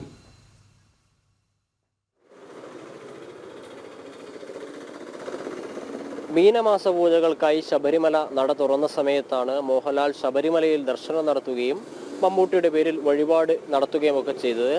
അത് വലിയ വിവാദങ്ങൾക്ക് വഴിവെച്ചു എന്നുള്ളതാണ്. അതായത് സഹപ്രവർത്തകനും ഒരുപാട് വർഷത്തെ പരിചയമുള്ള മമ്മൂട്ടിക്ക് വേണ്ടി മോഹൻലാൽ ഒരു പൂജ നടത്തിയ സമയത്ത്, ഒരു വഴിപാട് നടത്തിയ സമയത്ത് അത് വിവാദങ്ങൾക്ക് വഴിവെച്ചു എന്നുള്ളത് തന്നെ ദുഃഖകരമായ കാര്യമാണ്. അതിന് പ്രധാനമായിട്ടുള്ള കാരണം പറയുന്നത് മതപരമായ വിവേചനമാണ് ഇത്തരത്തിലുള്ള വിവാദങ്ങൾക്ക് കാരണമായത് എന്നതും ദുഃഖകരമായിട്ടൊരു കാര്യമാണ്. കാരണം മമ്മൂട്ടി അറിഞ്ഞിട്ടാണ് മോഹൻലാൽ ഇത്തരത്തിൽ മമ്മൂട്ടിക്കായി വഴിപാട് നടത്തിയത് എങ്കിൽ മമ്മൂട്ടി തൗബ ചെയ്യണമെന്നാണ് ജമാഅത്തെ ഇസ്ലാമിയുടെയൊക്കെ സഹചാരിയായിട്ടുള്ള ഒ അബ്ദുള്ള ആദ്യം പറഞ്ഞിട്ടുണ്ടായിരുന്നു. സോഷ്യൽ മീഡിയയിൽ കൂടി തന്നെയായിരുന്നു, ഫേസ്ബുക്കിൽ കൂടിയായിരുന്നു പറഞ്ഞിട്ടുണ്ടായത്.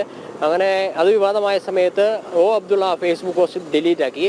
പക്ഷേ സമസ്തക്കകത്ത് നിന്ന് ഇസ്ലാം മത നിയമം എന്താണ് ഇതിനെ സംബന്ധിച്ചുള്ള എന്നത് കൂടുതൽ വിശദീകരിക്കുന്ന ഒരു പ്രതികരണവുമായിട്ട് നാസർ ഫൈസി കൂടത്തായി ഒരു മാധ്യമ സ്ഥാപനത്തിന് ടെലി നൽകുകയായിരുന്നു. അതിൽ പ്രതികരിച്ച സമയത്താണ് മമ്മൂട്ടി അറിഞ്ഞുകൊണ്ടാണ് മോഹൻലാൽ ഇത്തരത്തിൽ ഒരു പൂജ വഴിപാട് നടത്തിയതെങ്കിൽ അത് തെറ്റാണ്, അത് പ്രതിഷേധാത്മകമാണ്, നിഷേധാത്മകമാണ്, അത് തിരുത്തേണ്ടതാണ്, മതപരമായിട്ടുള്ള കാര്യങ്ങൾ അതിൽ ചെയ്യണം എന്നൊക്കെയുള്ള പ്രതികരണങ്ങളുമായിട്ട് നാസർ ഫൈസി കൂടത്തായി രംഗത്ത് വന്നത്.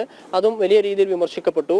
അതിനെ തുടർന്നാണ് വീണ്ടും അതിലൊരു വ്യക്തത വരുത്തിക്കൊണ്ട് അദ്ദേഹം രംഗത്ത് വന്നിട്ടുള്ളത്. അദ്ദേഹം പറഞ്ഞത് ഇത്തരം കാര്യങ്ങളിൽ മതകാര്യങ്ങൾ പറയുക എന്നത് മാത്രമാണ് ഞാൻ ചെയ്തിട്ടുള്ളത്, അതിനപ്പുറത്തേക്കൊന്നും പറഞ്ഞിട്ടില്ല എന്നാണ്. അതായത് ഒരു ഇസ്ലാം മതവിശ്വാസിയായ വ്യക്തിയാണെങ്കിൽ അദ്ദേഹം മറ്റു മതവിഭാഗങ്ങളുടെ പൂജയുടെ ഭാഗമാകാൻ പാടില്ല എന്നാണ് നാസർ ഫൈസി കൂടത്തായി പറയുന്നത്. നമ്മുടെ ഈ കാലഘട്ടങ്ങളിലൊന്നും ഒരിക്കലും യോജിക്കാൻ സാധിക്കാത്ത ഒരു പരാമർശമാണ് അദ്ദേഹത്തിന്റെ ഭാഗത്തു നിന്നുണ്ടായിട്ടുള്ളത്.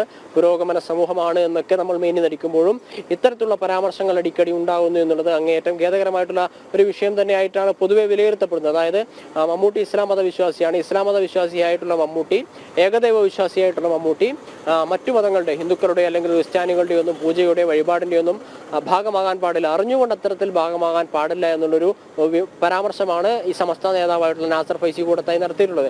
ആദ്യം അദ്ദേഹം നടത്തിയ പരാമർശം വലിയ രീതിയിൽ വിമർശിക്കപ്പെട്ടു. എന്തുകൊണ്ട് മമ്മൂട്ടിക്ക് മറ്റു മതങ്ങളുടെ പൂജയുടെ ഭാഗമാകാൻ പാടില്ല എന്നൊരു തോതിലുള്ള വിമർശനങ്ങൾ വന്നു. ഇസ്ലാം മത നേതൃത്വമൊക്കെ അതിന് മറുപടി പറയേണ്ടതായിട്ടുള്ള സാഹചര്യം വന്നു. സോഷ്യൽ മീഡിയയിലൊക്കെ വിമർശിക്കപ്പെട്ടു. ആ സമയത്താണ് അതിൽ കൂടുതൽ വ്യക്തത വരുത്തിക്കൊണ്ട് ഇസ്ലാം എന്നത് ഏകദൈവമാണ്, അള്ളാഹു മാത്രമേ ദൈവമായിട്ടുള്ളൂ, മറ്റാരെയും ദൈവമായി അംഗീകരിക്കുന്നില്ല എന്ന വിശ്വാസമാണ് ഇസ്ലാം മതവിശ്വാസികൾ പിന്തുടരുന്നത്. അതിനാൽ തന്നെ അള്ളാഹു ഒരു ദൈവമായിരിക്കുമ്പോൾ മറ്റൊരു ദൈവത്തിൽ വിശ്വാസം അർപ്പിച്ചുകൊണ്ട് പൂജയോ വഴിപാടോ ഒന്നും നടത്താൻ പാടില്ല എന്നുള്ളതാണ് ഇസ്ലാം മതം പറയുന്നത്.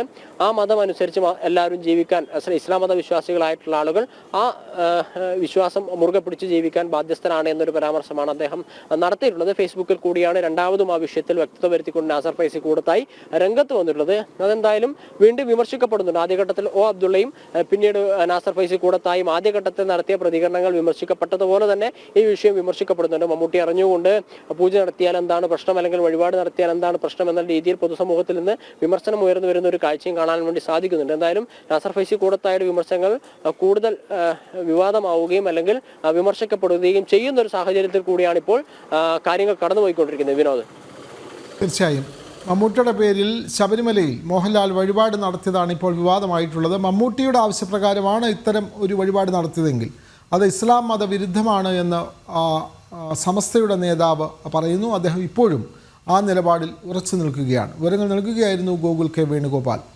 വീട്ടിലെ പ്രസവങ്ങൾ പ്രോത്സാഹിപ്പിക്കാൻ അവാർഡ് വിതരണം നടത്തിയ സംഭവത്തിൽ ജനൻ TV വാർത്തയ്ക്ക് പിന്നാലെ ഇടപെടലുമായി വിവിധ വകുപ്പുകൾ. സംഭവത്തിൽ അന്വേഷണം നടത്താൻ സ്പെഷ്യൽ ബ്രാഞ്ച് വിവിധ ഇടങ്ങളിൽ നിന്ന് വിവരങ്ങൾ ശേഖരിച്ചു. ആരോഗ്യ വകുപ്പും നടപടികൾ ആരംഭിച്ചിട്ടുണ്ട്. വിവരങ്ങളുമായി ഈ വാർത്ത നൽകിയ അനഘ ഹർഷൻ തന്നെ ചേരുന്നു. അനഘ, കഴിഞ്ഞ ദിവസം അനഘ തന്നെയാണ് ഈ വാർത്ത റിപ്പോർട്ട് ചെയ്തത്. വീട്ടിലെ പ്രസവങ്ങൾ പ്രോത്സാഹിപ്പിക്കാനായി ഒരു സംഘടന അതിന് അവാർഡ് ഏർപ്പെടുത്തുന്നു. ഇവരെ ധീര വനിതകൾ എന്ന് വിശേഷിപ്പിക്കുന്നു. ഇത്തരം പ്രവണത വർദ്ധിപ്പിക്കണം എന്നുള്ള തരത്തിൽ ഉള്ള ശരിയത്ത് പ്രസവം എന്നുള്ള നിലയിലാണ് ഇവർ ഇതിനെ പ്രോത്സാഹിപ്പിച്ചുകൊണ്ട് മുന്നോട്ട് പോയത്. ആരോഗ്യമേഖലയ്ക്ക് തന്നെ വെല്ലുവിളിയാകുന്ന തരത്തിലായിരുന്നു ഇത്തരം പ്രചാരണങ്ങളും പ്രവർത്തനങ്ങളും നടന്നത്. പക്ഷേ ഒരു നടപടിയും സ്വീകരിച്ചില്ല എന്നുള്ളതായിരുന്നു നമ്മുടെ വാർത്ത. പക്ഷേ ജനൻ TV വാർത്തയെ തുടർന്ന് ഇപ്പോൾ സർക്കാരിന് ഇക്കാര്യം അന്വേഷിക്കാനെങ്കിലും അവർക്ക് അന്വേഷിച്ചേ മതിയാകൂ എന്നുള്ള തരത്തിലേക്ക് എത്തിയിരിക്കുന്നു. ക്രൈംബ്രാഞ്ച്, സ്പെഷ്യൽ ബ്രാഞ്ച് പ്രത്യേക അന്വേഷണം നടത്തുന്നു. ആരോഗ്യവകുപ്പ് ഇതിന് വിവരങ്ങൾ ശേഖരിക്കുന്നു. തുടങ്ങിയ കാര്യങ്ങൾ പുറത്തു വരുന്നുണ്ടല്ലോ. മറ്റു വിവരങ്ങൾ അനഘ.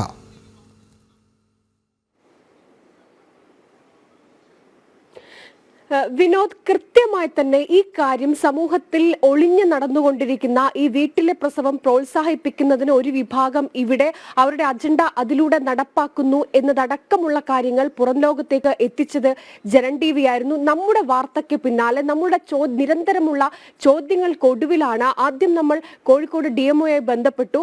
അതിനുശേഷം അവിടെ നിന്ന് നമ്മുടെ വാർത്തയടക്കം കൃത്യമായി ബോധ്യപ്പെടുത്തി. അതിനുശേഷമാണ് ഈ ആരോഗ്യ വിഭാഗം ഇതുമായി ബന്ധപ്പെട്ട ഒരു നടപടി നടപടിയിലേക്ക് അടക്കം കടക്കാൻ തീരുമാനിച്ചിരിക്കുന്നത് എന്നതാണ്.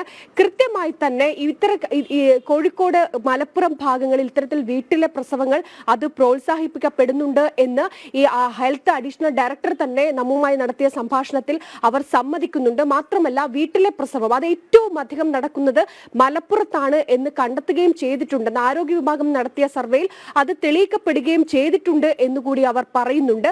മാത്രമല്ല ഇതുമായി ബന്ധപ്പെട്ട് കൃത്യമായ ഒരു ബോധവൽക്കരണ ക്ലാസുകൾ സംഘടിപ്പിക്കും.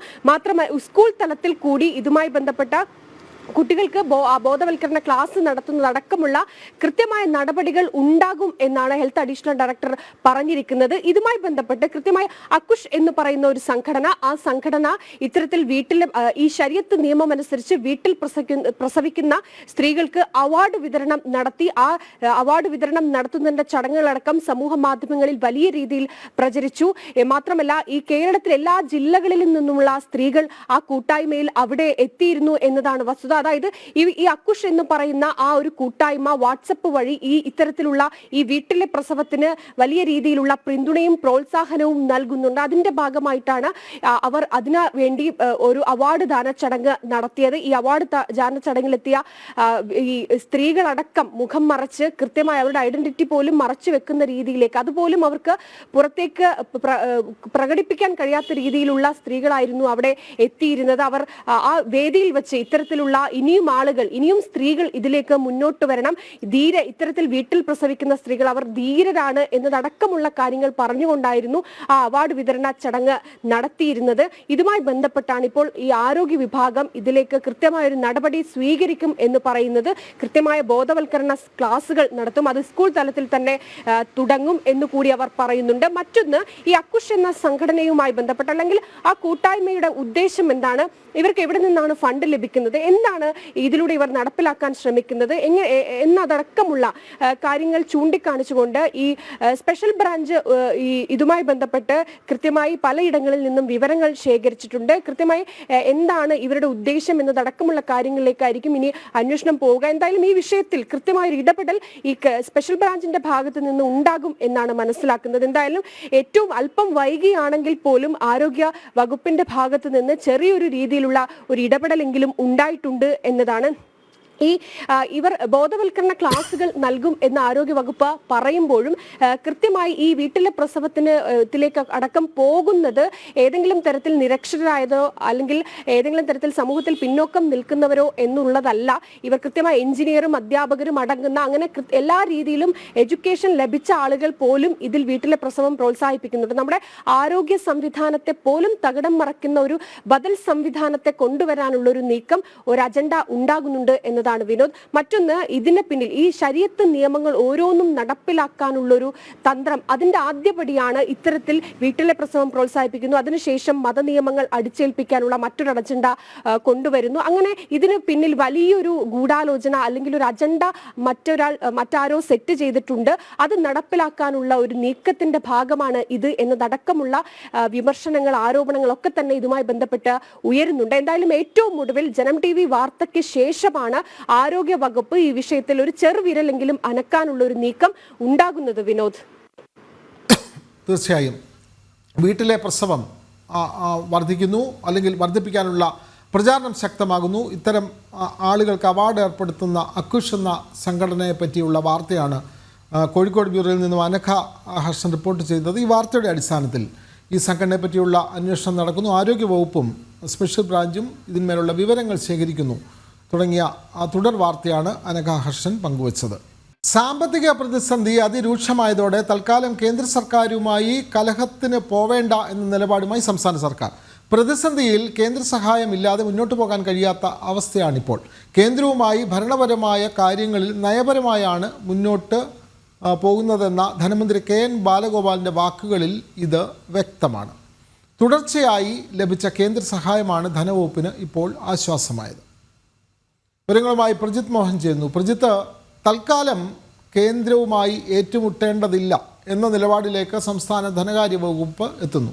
കാരണം ഇപ്പോഴും കടം നൽകിക്കൊണ്ട് കേന്ദ്രം സഹായിച്ചിട്ടുണ്ട്. അപ്പോൾ എല്ലാ കാലത്തും ഇങ്ങനെ കുറ്റപ്പെടുത്തി മുന്നോട്ട് പോകാനാവില്ല. അത്തരം തിരിച്ചറിവിലേക്ക് കേരളത്തിലെ ധനകാര്യ വകുപ്പ് എത്തുന്നു. അങ്ങനെയല്ലേ പ്രജിത്ത് മോഹനൻ?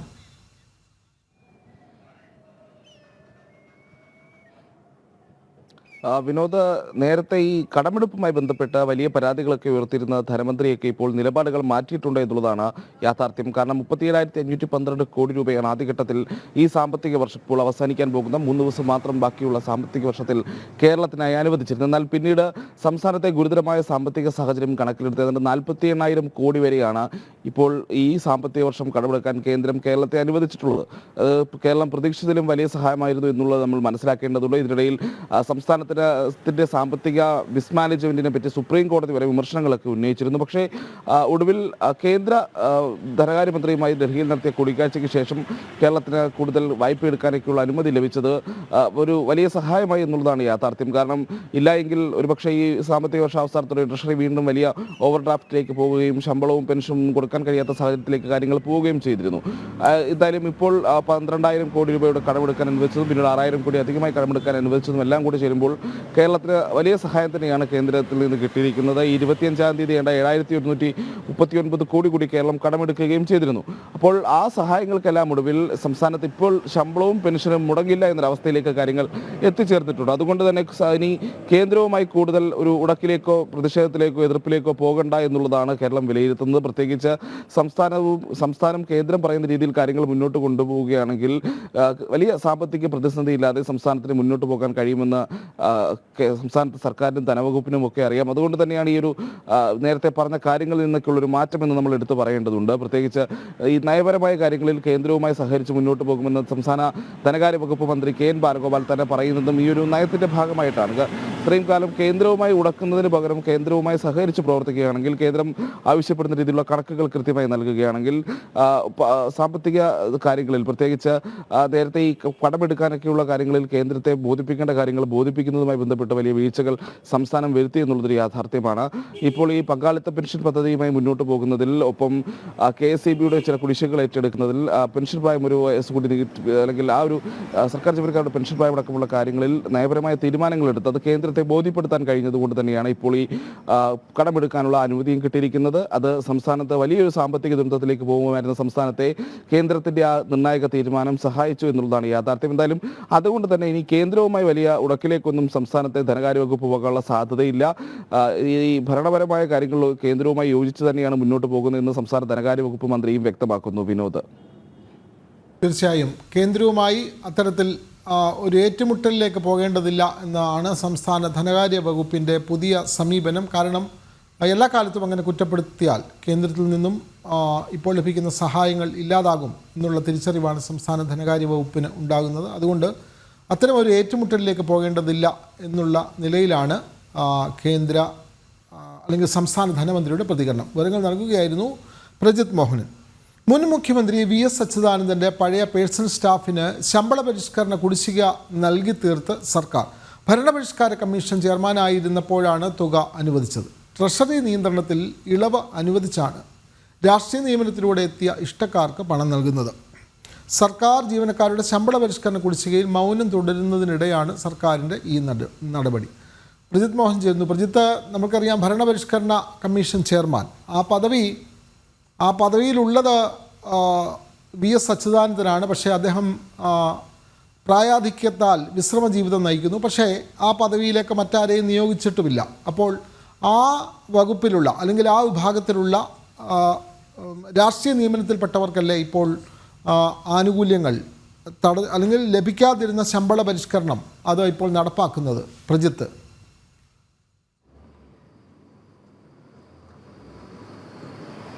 അങ്ങനെ തന്നെയാണ് വിനോദ്. VS അച്യുതാനന്ദൻ ഭരണപരിഷ്കാര കമ്മീഷൻ ചെയർമാനായിരുന്ന കാലത്ത് രാഷ്ട്രീയ നിയമനം നേടിയിട്ടുണ്ടായിരുന്ന പേഴ്സണൽ സ്റ്റാഫുകൾക്കാണ് ഇപ്പോൾ ഈ ശമ്പള പരിഷ്കരണ കുടിശ്ശികയുടെ കുടിശ്ശിക പൂർണ്ണമായും കൊടുത്തു തീർത്തിരിക്കുന്ന സാഹചര്യം ഉണ്ടായിരിക്കുന്നത്. അതിനായി ട്രഷറി നിയന്ത്രണത്തിലടക്കം ഇളവ് വരുത്തിക്കൊണ്ടാണ് പണം അനുവദിച്ചിരിക്കുന്നത്. അതിൽ എടുത്തു പറയേണ്ട ഒരു കാര്യം, ഈ നിയമനം നേടിയവരാരും സർക്കാർ ഉദ്യോഗസ്ഥരല്ല, സർക്കാർ ജീവനക്കാരല്ല. ഇവരെല്ലാവരും രാഷ്ട്രീയ നിയമനം വഴി താൽക്കാലികമായി, അതായത് അദ്ദേഹം ഭരണപരിഷ്കാര കമ്മീഷന്റെ ചുമതലയിലിരിക്കുന്ന സമയത്തേക്ക് മാത്രമായി നിയമിക്കപ്പെട്ടവരാണ്. അവർക്ക് ഈ ശമ്പള പരിഷ്കരണ കുടിശ്ശിക അനുവദിക്കാൻ സർക്കാർ ട്രഷറി നിയന്ത്രണത്തിലടക്കം ഇളവ് വരുത്തിയിരിക്കുന്നു. അവിടെ ഏറ്റവും പ്രധാനമായി എടുത്തു പറയേണ്ടത് സർക്കാർ ജീവനക്കാരുടെ ഈ ശമ്പള പരിഷ്കരണ കുടിശ്ശിക, അത് കുടിശ്ശികയെ തന്നെ തുടരാൻ തുടങ്ങിയിട്ട് വർഷങ്ങളായിരിക്കുന്നു. സർക്കാർ ജീവനക്കാർ പലവട്ടം സമരങ്ങളിലേക്ക് ഏർപ്പെട്ടു, വിവിധ തരത്തിൽ ആവശ്യങ്ങൾ ഉന്നയിച്ചു.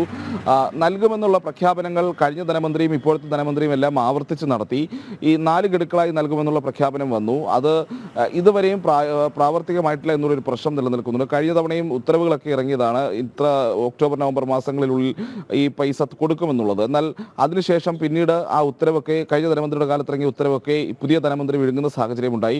അതിനുശേഷം ഇപ്പോൾ വീണ്ടും ബജറ്റിൽ പ്രഖ്യാപനം വന്നിട്ടുണ്ട് 2 ഗഡുക്കൾ ഉടൻ കൊടുക്കുമെന്നുള്ളത്. പക്ഷേ ഇതിനുമായി ബന്ധപ്പെട്ടിട്ടുള്ള ഉത്തരവുകളോ നടപടികളോ ധനവകുപ്പിന്റെ ഭാഗത്തു നിന്നുണ്ടാകാത്തൊരു സാഹചര്യം നിലനിൽക്കുന്നുണ്ട്. അപ്പോഴാണ് ഇത്തരത്തിൽ രാഷ്ട്രീയ നിയമനം നേടിയവർക്ക് അവർക്ക് കൊടുത്തു തീർക്കാനുള്ള കുടിശ്ശിക പണമെല്ലാം സർക്കാർ കൊടുക്കുന്നത്. സർക്കാർ ജീവനക്കാരെ അവിടെ ഒരു വശത്ത് നിർത്തിയിരിക്കുന്നു, മറ്റു പല പ്രശ്നങ്ങളും നിലനിൽക്കുന്നു. പക്ഷേ VS അച്യുതാനന്ദന്റെ പഴയ പേഴ്സണൽ സ്റ്റാഫിന് പണം നൽകാൻ, അതും രാഷ്ട്രീയ നിയമനം മാത്രമായി കയറിയ ആളുകൾക്ക് അവരുടെ കുടിശ്ശിക പണം നൽകുന്നതിന് സർക്കാരിനോ ഈ പറയുന്ന ധനകാര്യ വകുപ്പിനോ ഒരു പ്രശ്നവുമില്ല എന്നുള്ളതാണ് ഇതിൽ കാണുന്നത്. നേരത്തെ തന്നെ നമ്മൾ പല വാർത്തകളിലായി ചർച്ച ചെയ്തിട്ടുള്ളതാണ്. ഇഷ്ടക്കാർക്ക് വേണ്ടി അല്ലെങ്കിൽ തങ്ങൾക്ക് താല്പര്യമുള്ളവർക്ക് വേണ്ടി മാത്രം പണം അനുവദിക്കുന്നതും അവർക്ക് TA ആയാലും DA ആയാലും തുടങ്ങിയിട്ടുള്ള എല്ലാ ആനുകൂല്യങ്ങളും കൃത്യസമയത്ത് നൽകുന്നതിനുമൊക്കെ സംസ്ഥാന സർക്കാരിന് വലിയ താല്പര്യമുണ്ട്. അതിന് മുഖ്യമന്ത്രിയുടെ ഹെലികോപ്റ്റർ ആണെങ്കിൽ ശരി, മന്ത്രിമാരുടെ പേഴ്സണൽ സ്റ്റാഫിന്റെ യാത്രാപദ്ധതിയാണെങ്കിൽ ശരി, ഡൽഹിയിലെ പ്രത്യേക പ്രതിനിധിയുടെ യാത്രാപദ്ധതിയാണെങ്കിൽ ശരി, അങ്ങനെ എല്ലാ കാര്യത്തിനും ആവശ്യത്തിനും ബജറ്റ് വിഹിതത്തിലും കൂടുതൽ തുക അനുവദിക്കാനൊക്കെ സർക്കാരിന് താല്പര്യമുണ്ട്. പക്ഷേ അപ്പോഴും സർക്കാർ ജീവനക്കാരുടെ കാര്യത്തിൽ മാത്രം ഒരു പരിഗണനയുമില്ല.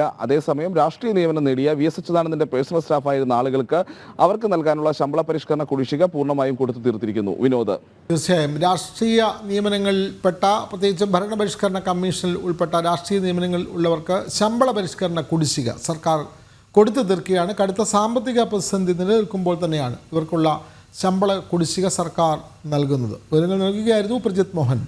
സാമൂഹ്യ സുരക്ഷാ പെൻഷൻ അനധികൃതമായി തട്ടിയെടുത്ത ജീവനക്കാരെ സംരക്ഷിച്ച സർക്കാർ അന്വേഷണങ്ങൾ പ്രഹസനമാക്കി കുറ്റക്കാരെ സർവീസിൽ തിരിച്ചെടുക്കുകയാണ് ചെയ്യുന്നത്. കഴിഞ്ഞ ദിവസം മാത്രം 16 പേരെയാണ് ഇത്തരത്തിൽ വകുപ്പിൽ തിരിച്ച് എടുത്തത്.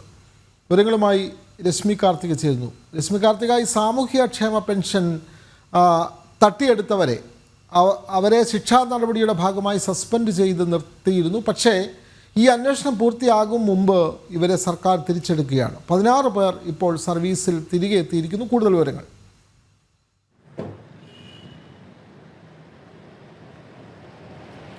വിനോദ്, 1458ഓളം ജീവനക്കാരാണ് ഇത്തരത്തിൽ അനധികൃതമായി സാമൂഹ്യക്ഷേമ പെൻഷൻ തട്ടിയെടുത്തത്. അർഹരായിട്ടുള്ള സാധാരണക്കാർക്ക് നൽകേണ്ട പെൻഷൻ അത് പലർക്കും കുടിശ്ശികയായി ഇരുന്നപ്പോഴാണ് ഈ ജോലിയിലുള്ള സർവീസിലുള്ള ഉദ്യോഗസ്ഥർ അനർഹമായി ഈ ക്ഷേമ പെൻഷൻ തട്ടിയെടുക്കുന്ന സാഹചര്യം ഉണ്ടായത്. ഇതിൽ ആദ്യഘട്ടത്തിൽ തന്നെ ഇവരെ പലരുടെയും പേര് വിവരങ്ങൾ അടക്കം പുറത്തുവിടാതെ സംരക്ഷിക്കുന്ന ഒരു നിലപാടായിരുന്നു സർക്കാരിന്റെ ഭാഗത്തു നിന്നും ഉണ്ടായിരിക്കുന്നത്. ഇപ്പോൾ അത്തരത്തിൽ പിന്നീട് വലിയ രീതിയിൽ സമ്മർദ്ദം ഉണ്ടായതിനെ തുടർന്ന് ഉദ്യോഗസ്ഥരെ സസ്പെൻഡ് ചെയ്യുന്ന ഒരു സാഹചര്യം ഉണ്ട്. അതിപ്പോൾ ആ അന്വേഷണം ഉൾപ്പെടെ പൂർത്തിയാകുന്നതിന് മുൻപാണ് ഇവരെ വീണ്ടും സർവീസിലേക്ക് തിരിച്ചെടുത്തത്. റവന്യൂ വകുപ്പിൽ നിന്നും ഏതാണ്ട് 16ഓളം ഉദ്യോഗസ്ഥരെ കഴിഞ്ഞ ദിവസം തിരിച്ചെടുക്കുന്ന ഒരു സാഹചര്യം ഉണ്ടായിരുന്നു. ഈ അന്വേഷണം അതിന്റെ പൂർണ്ണതയിലേക്ക് എത്തിയിട്ടില്ല. ധനവകുപ്പ് ഉൾപ്പെടെ ഇതുമായി ബന്ധപ്പെട്ടുള്ള അന്വേഷണം പ്രഖ്യാപിച്ചിരുന്നു. ആ അന്വേഷണം എവിടെ വരെ എത്തി എന്നുള്ള കാര്യം പോലും നമുക്ക് അറിയാത്തൊരു സാഹചര്യമുണ്ട്. മാത്രമല്ല, ആദ്യം തന്നെ ഈ നടപടി സ്വീകരിച്ചപ്പോൾ, ഈ ക്ഷേമ പെൻഷൻ അനർഹമായി കൈപ്പറ്റിയ ഉദ്യോഗസ്ഥർക്കെതിരെ നടപടി സ്വീകരിച്ചപ്പോഴും ഏറ്റവും താഴേക്കിടയിലുള്ള ഉദ്യോഗസ്ഥർക്കെതിരെ നടപടി സ്വീകരിച്ചുകൊണ്ട് അത്തരത്തിലുള്ളൊരു പുകമറ സൃഷ്ടിക്കാനൊക്കെ സർക്കാർ ശ്രമിക്കുന്ന ഒരു സാഹചര്യം ഉണ്ടായിരുന്നു. ഉന്നത തലങ്ങളിലുള്ളവരെയൊക്കെ സംരക്ഷിച്ച് ഏറ്റവും താഴേക്കിടയിലുള്ള ജീവനക്കാർക്കെതിരെ മാത്രം നടപടി സ്വീകരിക്കുന്നതൊക്കെയാണ് നമ്മൾ കണ്ടുവന്നിരുന്ന ഒരു കാര്യം. ഏതായാലും അർഹതയുള്ളവർക്ക് പെൻഷൻ നൽകാതെ അനർഹമായി ഈ ക്ഷേമ പെൻഷൻ തട്ടിയെടുത്തവർക്കാണ് ഈ അന്വേഷണ കാലാവധിയൊക്കെ പൂർത്തിയാകുന്നതിന് മുൻപ് തന്നെ അവരെ സർവീസിലേക്ക് തിരിച്ചെടുക്കുന്ന ഒരു സാഹചര്യം ഉണ്ടായിരിക്കുന്നത്. ഇപ്പോൾ റവന്യൂ വകുപ്പിന് പിന്നാലെ മറ്റു വകുപ്പിലും സമാനമായ രീതിയിൽ അവരെ ഉടൻ തന്നെ തിരിച്ചെടുക്കുമെന്നുള്ളതാണ് നമുക്ക് മനസ്സിലാക്കാൻ കഴിയുന്നത്. വിനോദ്, തീർച്ചയായും അനധികൃതമായി വിവിധ ക്ഷേമ പെൻഷനുകൾ തട്ടിയെടുത്ത സർക്കാർ ഉദ്യോഗസ്ഥർക്കെതിരെ സർക്കാർ നടപടി സ്വീകരിച്ചെങ്കിലും അവരുടെ അന്വേഷണം പൂർത്തിയാകും മുമ്പ് അവരെ തിരികെ എടുക്കുകയാണ്. 16 പേർ കഴിഞ്ഞ ദിവസം സർവീസിൽ തിരികെ പ്രവേശിച്ചു. വിവരങ്ങൾ നൽകുകയായിരുന്നു രശ്മി കാർത്തിക. 8 മാസത്തെ കാത്തിരിപ്പിനൊടുവിൽ വയനാട് മുണ്ടക്കൈ ചൂരൽമല ദുരന്ത ബാധിതർക്കുള്ള മാതൃകാ ടൗൺഷിപ്പിന് മുഖ്യമന്ത്രി ഇന്ന് തറക്കല്ലിടും. എൽസ്റ്റൺ എസ്റ്റേറ്റിൽ 3 മണി മുതൽ ചടങ്ങുകൾ ആരംഭിക്കും. മന്ത്രിമാരും പ്രതിപക്ഷ നേതാക്കളും പരിപാടിയിൽ പങ്കെടുക്കും. വിവരങ്ങളുമായി അനഘ ഹർഷൻ ചേരുന്നു. അനഘ, ഇവിടെ ചൂരൽമലയിൽ വയനാട് ദുരന്ത ബാധിതർ ഏറെയുള്ള മുണ്ടക്കൈ ചൂരൽമല മേഖലയിലാണ് മാതൃകാ ടൗൺഷിപ്പിന് ഇന്ന് മുഖ്യമന്ത്രി തറക്കല്ലിടുന്നത്. കൂടുതൽ വിവരങ്ങൾ.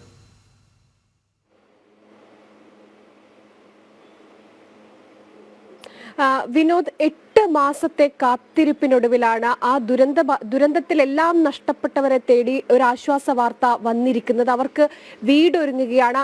ഈ ആവശ്യത്തിന് വേണ്ടി അവർ നിരന്തരം സർക്കാരിന് മുന്നിൽ കൈനീട്ടുന്ന ഒരു സാഹചര്യം ഉണ്ടായിരുന്നു. ദുരന്തഭൂമിയിൽ കുത്തിയിരിക്കേണ്ട അവസ്ഥ അവർക്കുണ്ടായിരുന്നു. കളക്ടറേറ്റിന് മുന്നിൽ പ്രതിഷേധം നടത്തിയിരുന്നു. അതിനൊക്കെ ഏറ്റവും ഒടുവിലാണ്, ഈ 8 മാസത്തെ നീണ്ട കാലയളവിനൊടുവിലാണ് സർവ്വതും നഷ്ടപ്പെട്ട ആ ജനതയ്ക്ക് വീട് ഒരുങ്ങുന്നത്. ഇന്ന് 3 മണിക്ക് വയനാട്ടിൽ കൽപ്പറ്റ ടൗണിനോട് ചേർന്നാണ് ഈ സ്ഥലം സർക്കാർ ഏറ്റെടുത്തിരിക്കുന്നത്. 64 ഹെക്ടറാണ് സ്ഥലം സർക്കാർ ഏറ്റെടുത്തിരിക്കുന്നത്. ഈ എൽസ്റ്റൺ എസ്റ്റേറ്റിലാണ് ഈ ടൗൺഷിപ്പ് നിർമ്മാണത്തിനായിട്ടുള്ള സ്ഥലം ഉണ്ടായിരിക്കുന്നത്. അവിടെയാണ് ഇന്ന് 3 മണിക്ക് മുഖ്യമന്ത്രി പിണറായി വിജയൻ ഈ തറക്കല്ലിടൽ കർമ്മം നിർവഹിക്കുന്നത്. പ്രതിപക്ഷ നേതാക്കളടക്കം വയനാട് MP പ്രിയങ്ക ഗാന്ധി അടക്കം ഈ ചടങ്ങിൽ അവിടെ ഉണ്ടാകും എന്നതാണ്. ഈ 7 സെന്റ് ഭൂമിയിൽ 402 വീടുകളാണ് ഇവിടെ പണിയാൻ ഉദ്ദേശിക്കുന്നത് എന്നാണ് സർക്കാർ പറയുന്നത്. മാത്രമല്ല, ഇത്തരത്തിലൊരു ഏറ്റവും ആശ്വാസകരമായ വാർത്തയാണ് ദുരന്തഭൂമിയിൽ നിൽക്കുന്നവരെ സംബന്ധിച്ച് പുറത്തു വരുന്നതെങ്കിൽ പോലും ഈ സംഭവവുമായി ബന്ധപ്പെട്ട് നിരവധി ആരോപണങ്ങൾ ഇപ്പോൾ ഉയരുന്നുണ്ട്. ഇതുമായി ബന്ധപ്പെട്ട് 7 സെന്റ് ഭൂമി എന്ന് പറയുന്നത് കുറഞ്ഞുപോയി തങ്ങൾക്ക് എന്നതടക്കമുള്ള കാര്യങ്ങൾ പറഞ്ഞുകൊണ്ട് നിരവധി ആളുകൾ ഇപ്പോഴും രംഗത്ത് വരുന്നുണ്ട്. മാത്രമല്ല, ഈ ടൗൺഷിപ്പിനായിട്ടുള്ള പട്ടികയിൽ തങ്ങളെ ഉൾപ്പെടുത്തിയിട്ടില്ല, അർഹരായിട്ട് പോലും അതിൽ നിന്ന് മാറ്റി നിർത്തപ്പെട്ടിട്ടുണ്ട് എന്നത് ആരോപണങ്ങൾ മറ്റൊരു സ്ഥലത്ത് അവിടെയുള്ള ആളുകൾ ഉന്നയിക്കുന്നുണ്ട്. ഇങ്ങനെ ആരോപണങ്ങളും ഇതുമായി ബന്ധപ്പെട്ട് ഉയരുന്നുണ്ട്. മറ്റൊന്ന്, ഈ ടൗൺഷിപ്പ് നിർമ്മാണത്തിനായി കരാർ കൊടുത്തിരിക്കുന്നത് ഊരാളുങ്കൽ ലേബർ കോൺട്രാക്ട് സൊസൈറ്റിക്കാണ്. മറ്റ് ടെൻഡർ ഒന്നും വിളിക്കാതെ തന്നെ ഏകപക്ഷീയമായി ഊരാളുങ്കൽ ലേബർ കോൺട്രാക്ട് സൊസൈറ്റിക്കാണ് ഈ വീട് നിർമ്മാണത്തിനുള്ള ചുമതല സർക്കാർ നൽകിയിരിക്കുന്നത് എന്നതടക്കമുള്ള ആരോപണങ്ങൾ ഇതുമായി ബന്ധപ്പെട്ട് ഉയരുമ്പോഴും ആ ദുരന്ത ഭൂമിയിലെല്ലാം സർവ്വതും നഷ്ടപ്പെട്ട് ഉടുതുണിക്ക് മറുതുണിയില്ലാതെ ഇറങ്ങി വരേണ്ടി വന്ന ഒരു ജനത, ആ ജനതയ്ക്ക് ഒരു വീടൊരുങ്ങുന്നു. അവരുടെ അടിസ്ഥാന ആവശ്യങ്ങളിൽ അവരുടെ ഏറ്റവും അടിസ്ഥാന ആവശ്യമായിരുന്നു അവർക്ക് തലച്ചായ്ക്കാൻ ഒരിടം. ആ ഇടം ഒരുങ്ങുന്നതിന്റെ ഭാഗമായിട്ടാണ് ഇന്ന് മുഖ്യമന്ത്രി ഈ ടൗൺഷിപ്പ് ായിട്ടുള്ള തറക്കല്ലിടൽ കർമ്മം നിർവഹിക്കുന്നത്. വൈകുന്നേരം 4 മണിക്കാണ് ഈ ചടങ്ങുകൾ ആരംഭിക്കുക. പ്രതിപക്ഷ നേതാക്കളടക്കമുള്ള മറ്റ് മന്ത്രിമാരടക്കം എല്ലാവരും തന്നെ ഈ ചടങ്ങിൽ ഉണ്ടാകും എന്നതാണ്. മാത്രമല്ല, ഈ ഊരാളുങ്കൽ ലേബർ കോൺട്രാക്ട് സൊസൈറ്റി പറയുന്നതനുസരിച്ചാണെങ്കിൽ ഈ ഡിസംബർ അവസാനത്തോടു കൂടി ഈ വീടിന്റെ പണി പൂർത്തിയാക്കി താക്കോൽ ഈ ദുരന്തബാധിതർക്ക് അല്ലെങ്കിൽ അർഹരായവർക്ക് കൈമാറാൻ സാധിക്കും എന്നാണ് പറയുന്നത്. ഈ 7 സെന്റിൽ ഒരു ഒറ്റനില വീടാണ് ഉണ്ടാക്കുന്നത്. 2 ബെഡ്റൂമുകൾ, കിച്ചൺ, അറ്റാച്ച്ഡ് ബാത്റൂം എന്നതടക്കമുള്ള സൗകര്യങ്ങളുള്ള ഒരു നില വീടാണ്. ഭാവിയിൽ മുകളിലേക്ക് എടുക്കാൻ കഴിയുന്ന രീതിയിലുള്ള വീടാണ് ഇപ്പോൾ നിർമ്മിക്കാൻ ഉദ്ദേശിക്കുന്നത് എന്നുകൂടി ഊരാളുങ്കൽ ലേബർ കോൺട്രാക്ട് സൊസൈറ്റി പറയുന്നുണ്ട്. എന്തായാലും ഈ നിമിഷം വയനാട് ദുരന്ത ബാധിതർക്ക് ഏറ്റവും ആശ്വാസകരമായ ഒരു വാർത്ത കൂടിയാണ് പുറത്തു വരുന്നത്. വിനോദ്. വയനാട് മുണ്ടക്കൈ ചൂരൽമല ദുരന്ത ബാധിതർക്കുള്ള മാതൃകാ ടൗൺഷിപ്പിന് മുഖ്യമന്ത്രി ഇന്ന് തറക്കല്ലിടുകയാണ്. വൈകിട്ട് 3 മണിക്ക് ശേഷം ചടങ്ങുകൾ നടക്കും. പ്രതിപക്ഷ നേതാക്കൾ അടക്കമുള്ളവർ ഈ യോഗത്തിൽ പങ്കെടുക്കുന്നുണ്ട്. വിവരങ്ങൾ നൽകുകയായിരുന്നു അനഘ ഹർഷൻ. വയനാട് പുനരധിവാസത്തിന് ഏറ്റെടുക്കുന്ന ഭൂമിയുടെ നഷ്ടപരിഹാരം പര്യാപ്തമല്ല എന്ന് ചൂണ്ടിക്കാട്ടി എൽസ്റ്റൺ എസ്റ്റേറ്റ് നൽകിയ ഹർജി ഹൈക്കോടതി ഇന്ന് പരിഗണിക്കും. 549 കോടി രൂപ മതിപ്പ് വിലയുള്ള ഭൂമി 26 കോടി രൂപയ്ക്കാണ് ഏറ്റെടുക്കുന്നതെന്ന് ഹർജിയിൽ ആരോപണമുണ്ട്. ജസ്റ്റിസ് TR രവി അധ്യക്ഷനായ സിംഗിൾ ബെഞ്ചാണ് ഹർജി പരിഗണിക്കുന്നത്. വിവരങ്ങളുമായി ജിജീഷ് കർണാകരൻ ചേരുന്നു. ജിജീഷ, അവിടെ പുതിയ ടൗൺഷിപ്പിന് ഇന്ന് തറക്കല്ലിടുകയാണ്. അപ്പോഴാണ് അവിടെ ഭൂമിയുടെ നഷ്ടപരിഹാരം പര്യാപ്തമല്ല എന്ന് ചൂണ്ടിക്കാട്ടി എൽസ്റ്റൺ എസ്റ്റേറ്റ് നൽകിയ ഹർജി ഇന്ന് ഹൈക്കോടതി പരിഗണിക്കുന്നത്. കൂടുതൽ വിവരങ്ങൾ.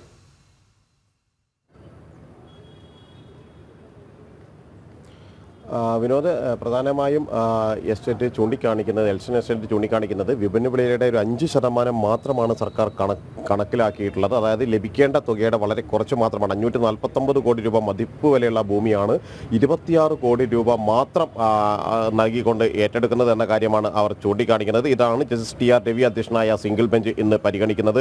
പുനരധിവാസ പദ്ധതിക്കായി ഭൂമി ഏറ്റെടുക്കുന്നതിനെതിരെ നേരത്തെ എസ്റ്റേറ്റ് ഉടമകൾ നൽകിയ ഹർജി ഹൈക്കോടതി തീർപ്പാക്കിയിരുന്നു. ഇതിന് പിന്നാലെയാണ് പ്രത്യേകമായി തന്നെ ഹർജി നൽകിയത്. ഭൂമി ഏറ്റെടുത്ത് പുനരധിവാസ പ്രവർത്തനങ്ങളുമായി സർക്കാരിന് മുന്നോട്ട് പോകാമെന്ന കാര്യമായിരുന്നു കോടതി ചൂണ്ടിക്കാണിച്ചിരുന്നത്. എന്നാൽ ഇവിടെ മതിയായ മതിപ്പ് വില നൽകുന്നില്ല. മറ്റു സമീപ പ്രദേശങ്ങളിലുള്ള വില പോലും കണക്കാക്കാതെയാണ് ഇത്തരത്തിൽ ഭൂമി ഏറ്റെടുക്കുന്നത്. വലിയ സാമ്പത്തിക നഷ്ടം ഉണ്ടാക്കുന്നതാണ് ഇക്കാര്യമെന്നാണ് നഷ്ടപരിഹാര തുക 26 കോടി രൂപ കെട്ടിവെക്കാനും സമയപരിമിതി മൂലം ഇടപെടുകയാണ്. 549 കോടി രൂപ മതിപ്പ് വിലയുള്ള ഭൂമി 26 കോടി രൂപയ്ക്ക് ഏറ്റെടുത്തു എന്നുള്ളതാണ് ഹർജിയിലെ പ്രധാന ആരോപണം. വിവരങ്ങൾ നൽകുകയായിരുന്നു ജിജീഷ് കരുണാകരൻ.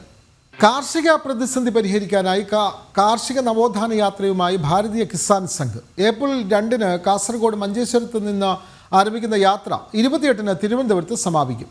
എല്ലായിടവും കൃഷിയിടം, എല്ലാവരും കർഷകരെന്ന സന്ദേശവുമായാണ് കാർഷിക നവോത്ഥാന യാത്ര. പ്രജിത് മോഹൻ തയ്യാറാക്കിയ റിപ്പോർട്ട് കാണാം. കാർഷിക കേരളത്തിൻ്റെ തകർച്ചയെക്കുറിച്ച് എല്ലാവർക്കും അറിയാവുന്ന കാര്യമാണ്. ഒരുപാട് കൃഷിയിടങ്ങൾ ഇല്ലാതായി, കർഷകരുടെ എണ്ണം കുറയുന്നു, പുതിയ ആൾക്കാർ കൃഷിയിലേക്ക് വരാൻ മടിക്കുന്ന ഒരു കാലമൊക്കെ ഉണ്ട്. അങ്ങനെ ഒരുപാട് പ്രശ്നങ്ങൾ നിലനിൽക്കുന്ന കേരളത്തിൻ്റെ കാർഷിക രംഗത്തെ നവോത്ഥാനത്തിൻ്റെ പാതയിലൂടെ നയിക്കാൻ വേണ്ടി എല്ലായിടവും കൃഷിയിടവും എല്ലാവരും കർഷകരും എന്ന പേരിൽ ഒരു യാത്ര കാസർഗോഡ് മഞ്ചേശ്വരം മുതൽ തിരുവനന്തപുരത്ത് ഗാന്ധി പാർക്ക് വരെ ഒരു യാത്ര നടത്തുകയാണ് ഭാരതീയ കിസാൻ സംഘ്. ആ യാത്രയെക്കുറിച്ച് കൂടുതൽ പറയാനായി അതിൻ്റെ സംസ്ഥാന അധ്യക്ഷനായ ഡോക്ടർ അനിൽ വൈദ്യമംഗലം നമ്മോടൊപ്പം ചേരുന്നുണ്ട്. എന്തൊക്കെയാണ് ഈ യാത്രയിലൂടെ നിങ്ങൾ മുന്നോട്ട് വെക്കുന്ന മുദ്രാവാക്യങ്ങൾ അല്ലെങ്കിൽ ലക്ഷ്യങ്ങളൊക്കെ? കേരളത്തിൻ്റെ തകർന്നടിഞ്ഞു കിടക്കുന്ന കാർഷിക മേഖലയെ രക്ഷിക്കുക എന്നതിൻ്റെ അടിസ്ഥാനത്തിലാണ് ഈ യാത്ര സംഘടിപ്പിക്കുന്നത്. കേരളത്തിൽ കാർഷിക മേഖല അനുഭവിക്കുന്ന ഏറ്റവും വലിയ പ്രതിസന്ധികളിൽ ഒന്ന് കൃഷിയിടങ്ങൾ കുറഞ്ഞു വരുന്നു എന്നുള്ളതാണ്. കുറഞ്ഞു വരുന്ന കൃഷിയിടങ്ങൾ എന്നതുകൊണ്ട് കാർഷിക ഉൽപ്പാദനം കുറയുന്നു, കാർഷിക മേഖലയിൽ പണിയെടുക്കുന്ന ആളുകളുടെ എണ്ണം കുറയുന്നു, എല്ലാ തരത്തിലുമുള്ള കാർഷിക ഉൽപ്പാദന മുരടിപ്പ് സംഭവിക്കുന്നു. ഇതിനെ പരിഹരിക്കുന്നതിന് വേണ്ടി കേരളത്തിലെ സമസ്ത ജനവിഭാഗങ്ങളും കൃഷിയിലേക്ക് തിരിയണം എന്നാഗ്രഹിച്ചുകൊണ്ട് എല്ലാ ആളുകളും കൃഷിക്കാരായി മാറുന്ന, നമ്മുടെ കൈവശമുള്ള ഒരു പിടി മണ്ണുണ്ടെങ്കിൽ ആ മണ്ണും കൃഷിക്ക് വേണ്ടി ഉപയോഗിക്കണം എന്നുള്ള കാഴ്ചപ്പാടിൻ്റെ അടിസ്ഥാനത്തിലാണ് എല്ലായിടവും കൃഷിയിടം, എല്ലാവരും കർഷകർ എന്ന മുദ്രാവാക്യം ഉയർത്തിക്കൊണ്ട് ഈ കാർഷിക നവോത്ഥാന യാത്രയ്ക്ക് ഭാരതീയ കിസാൻ സംഘ് ഒരുങ്ങുന്നത്.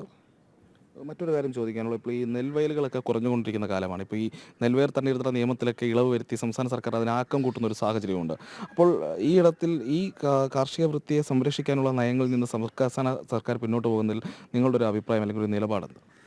കേരളത്തിലെ നെൽകൃഷിയെ സംബന്ധിച്ച് ഏറ്റവും വലിയ പ്രശ്നമെന്ന് പറയുന്നത് നെൽകൃഷിയിടത്തിൻ്റെ അളവ് കുറയുന്നത് മാത്രമല്ല, കാർഷിക മേഖലയിലെ പ്രധാനപ്പെട്ട 3 അടിസ്ഥാന ഘടകങ്ങളുണ്ട്. 1 കർഷകൻ, 2 പരിസ്ഥിതി, 3 ഉപഭോക്താവ്. ഈ 3 വിഭാഗങ്ങളെയും സമഞ്ജസമായി കൂട്ടിയിണക്കിക്കൊണ്ട് മാത്രമേ ഒരു കാർഷിക മുന്നേറ്റം സാധ്യമാവുകയുള്ളൂ. നെൽവയലുകൾ കുറയുമ്പോൾ ഒന്നാമതായി സംഭവിക്കുന്നത് ഈ വയലേലകളിൽ സംഭരിക്കപ്പെടുന്ന വലിയ ജലസമ്പത്തുണ്ട്. ആ ജലസമ്പത്ത് ഭൂമിയിലേക്ക് കിനിഞ്ഞിറങ്ങാതെ ഒഴുകി നദികളിലൂടെയും തോടുകളിലൂടെയും ഒക്കെ കടലിലേക്ക് പോകുമ്പോഴുണ്ടാകുന്ന വലിയ തോതിലുള്ള പ്രളയമുണ്ട്. ആ പ്രളയമാണ് കേരളത്തിലെ ഒന്നാമത്തെ പ്രശ്നമായി വരുന്നത്. രണ്ടാമത്തെ പ്രശ്നം, കുട്ടനാട് പോലെയുള്ള പ്രദേശങ്ങളിൽ ധാരാളമായി ജലസമ്പത്ത് ലഭിക്കുന്നുണ്ടെങ്കിലും അവിടെ മടവീഴ്ച പോലെയുള്ള പ്രശ്നങ്ങൾ ഉണ്ടാകുന്നു. പാലക്കാടൻ മേഖലയിൽ ജലത്തിൻ്റെ ദൗർലഭ്യം അനുഭവപ്പെടുന്നു. അപ്പോൾ 44 നദികൾ ഒഴുകിക്കൊണ്ടിരിക്കുന്ന ഈ കേരളത്തിൽ ജലദൗർലഭ്യവുമുണ്ട്, ജലത്തിൻ്റെ ആധിക്യവുമുണ്ട്. കൃത്യമായിട്ടുള്ള ഒരു ജല മാനേജ്മെൻറ്റ് ഇല്ല എന്നതാണ്. നെൽകൃഷിയെ സംബന്ധിച്ചിടത്തോളം നെൽവിത്ത് വിതച്ച് അത് മുളപൊട്ടി മുകളിലേക്ക് പൊങ്ങി വന്നു കഴിഞ്ഞാൽ 3 ദിവസം നെൽവയലിനകത്ത് വെള്ളം നിറയ്ക്കണം, 4-ാം ദിവസവും തുറന്നു വിടണം. അപ്പോൾ അങ്ങനെ ജലം കയറ്റി നിർത്തുന്നതിനും തുറന്നു വിടുന്നതിനുമുള്ള ഒരു സംവിധാനം ഇല്ലെങ്കിൽ ആ നെൽച്ചെടികൾ അളിഞ്ഞു പോകും. അത് നെല്ലിൻ്റെ ഉൽപ്പാദനക്ഷമതയെ ബാധിക്കും, എല്ലാ തരത്തിലും നെൽകൃഷിയെ നഷ്ടത്തിലേക്ക് കൊണ്ടുവരും. മറ്റൊരു കാര്യമെന്ന് പറയുന്നത് അമിതമായിട്ടുള്ള കൂലിച്ചെലവാണ്. അപ്പോൾ കൂടുതലായി കേരളത്തിൽ കാർഷിക മേഖലയിൽ തൊഴിലാളികളെ ആശ്രയിക്കുന്നത് കൊണ്ടും തൊഴിലാളികളുടെ ദൗർലഭ്യം അനുഭവപ്പെടുന്നത് കൊണ്ടും വർദ്ധിച്ച കൂലിച്ചെലവ് മൂലവും യന്ത്രവൽകൃത സംവിധാനങ്ങളുടെ അഭാവം മൂലവും കേരളത്തിൽ കൃഷിപ്പണി, പ്രത്യേകിച്ച് നെൽകൃഷിപ്പണി വലിയ സങ്കടകരമായ അവസ്ഥയിലേക്ക് നീങ്ങിക്കൊണ്ടിരിക്കുകയാണ്. ഇത് കൂടാതെ എല്ലാവിധ കഷ്ടപ്പാടുകളും അനുഭവിച്ച് ഉൽപ്പാദിപ്പിക്കുന്ന നെൽമണികൾ സർക്കാരിൻ്റെ സംവിധാനങ്ങൾക്ക്, സപ്ലൈകോ അടക്കമുള്ള സംവിധാനങ്ങൾക്ക് കൈമാറിയാൽ അതിൻ്റെ വില കർഷകന് ലഭിക്കുന്നതിൽ വലിയ താമസം നേരിടുകയാണ്. 3 മാസവും 6 മാസവും 1 വർഷക്കാലമായിട്ട് നെല്ലിൻ്റെ വില ലഭിക്കാതെ കർഷകന് ഒന്നാം വിളയുടെ നെല്ലളന്നു കൊടുത്തതിൻ്റെ വില ലഭിക്കാത്തതിനാൽ രണ്ടാം വിള കൃഷി ഇറക്കാൻ കഴിയാത്ത സാഹചര്യമുണ്ട്. അതുകൊണ്ട് നെൽകർഷകർ ആത്മഹത്യയുടെ വക്കിലേക്ക് നീങ്ങിക്കൊണ്ടിരിക്കുകയാണ്. ഒട്ടും ലാഭകരമല്ലാത്തൊരു കൃഷിയാണ് നെൽകൃഷി. മാനസികമായ ഒരു വലിയ സന്തോഷത്തിന് വേണ്ടിയാണ് പലരും കൃഷി ചെയ്യുന്നത്. പ്രത്യേകിച്ച് കുട്ടനാടൻ പാടശേഖരങ്ങളിലും പാലക്കാടൻ പാടശേഖരങ്ങളിലും നെൽകർഷകർ വലിയ ദുരിതത്തിലാണ്. അവസ്ഥകൾക്കൊക്കെ മാറ്റം ഉണ്ടാകാൻ കൂടി വേണ്ടിയിട്ടാണ് ഇപ്പോൾ കിസാൻ സംഘ് ഇങ്ങനെയുള്ളൊരു യാത്ര ഏപ്രിൽ 2 മുതൽ 28 വരെ നീണ്ടു നിൽക്കുന്ന ഏതാണ്ട് 1 മാസത്തോളം നീണ്ടു നിൽക്കുന്ന വലിയൊരു സന്ദേശവും ഒക്കെ നൽകിക്കൊണ്ടുള്ള യാത്രയാണ്. എന്തായാലും ആ യാത്രയ്ക്കുള്ള ഒരുക്കത്തിലാണ് ഭാരതീയ കിസാൻ സംഘ്. പ്രജിത് മോഹനൻ, ജനം, തിരുവനന്തപുരം. പുത്തൻപുലരിയുടെ സമയം ഇവിടെ അവസാനിക്കുകയാണ്. ഇനി ലൈവ് റിപ്പോർട്ട്സ് കാണാം. നമസ്തേ.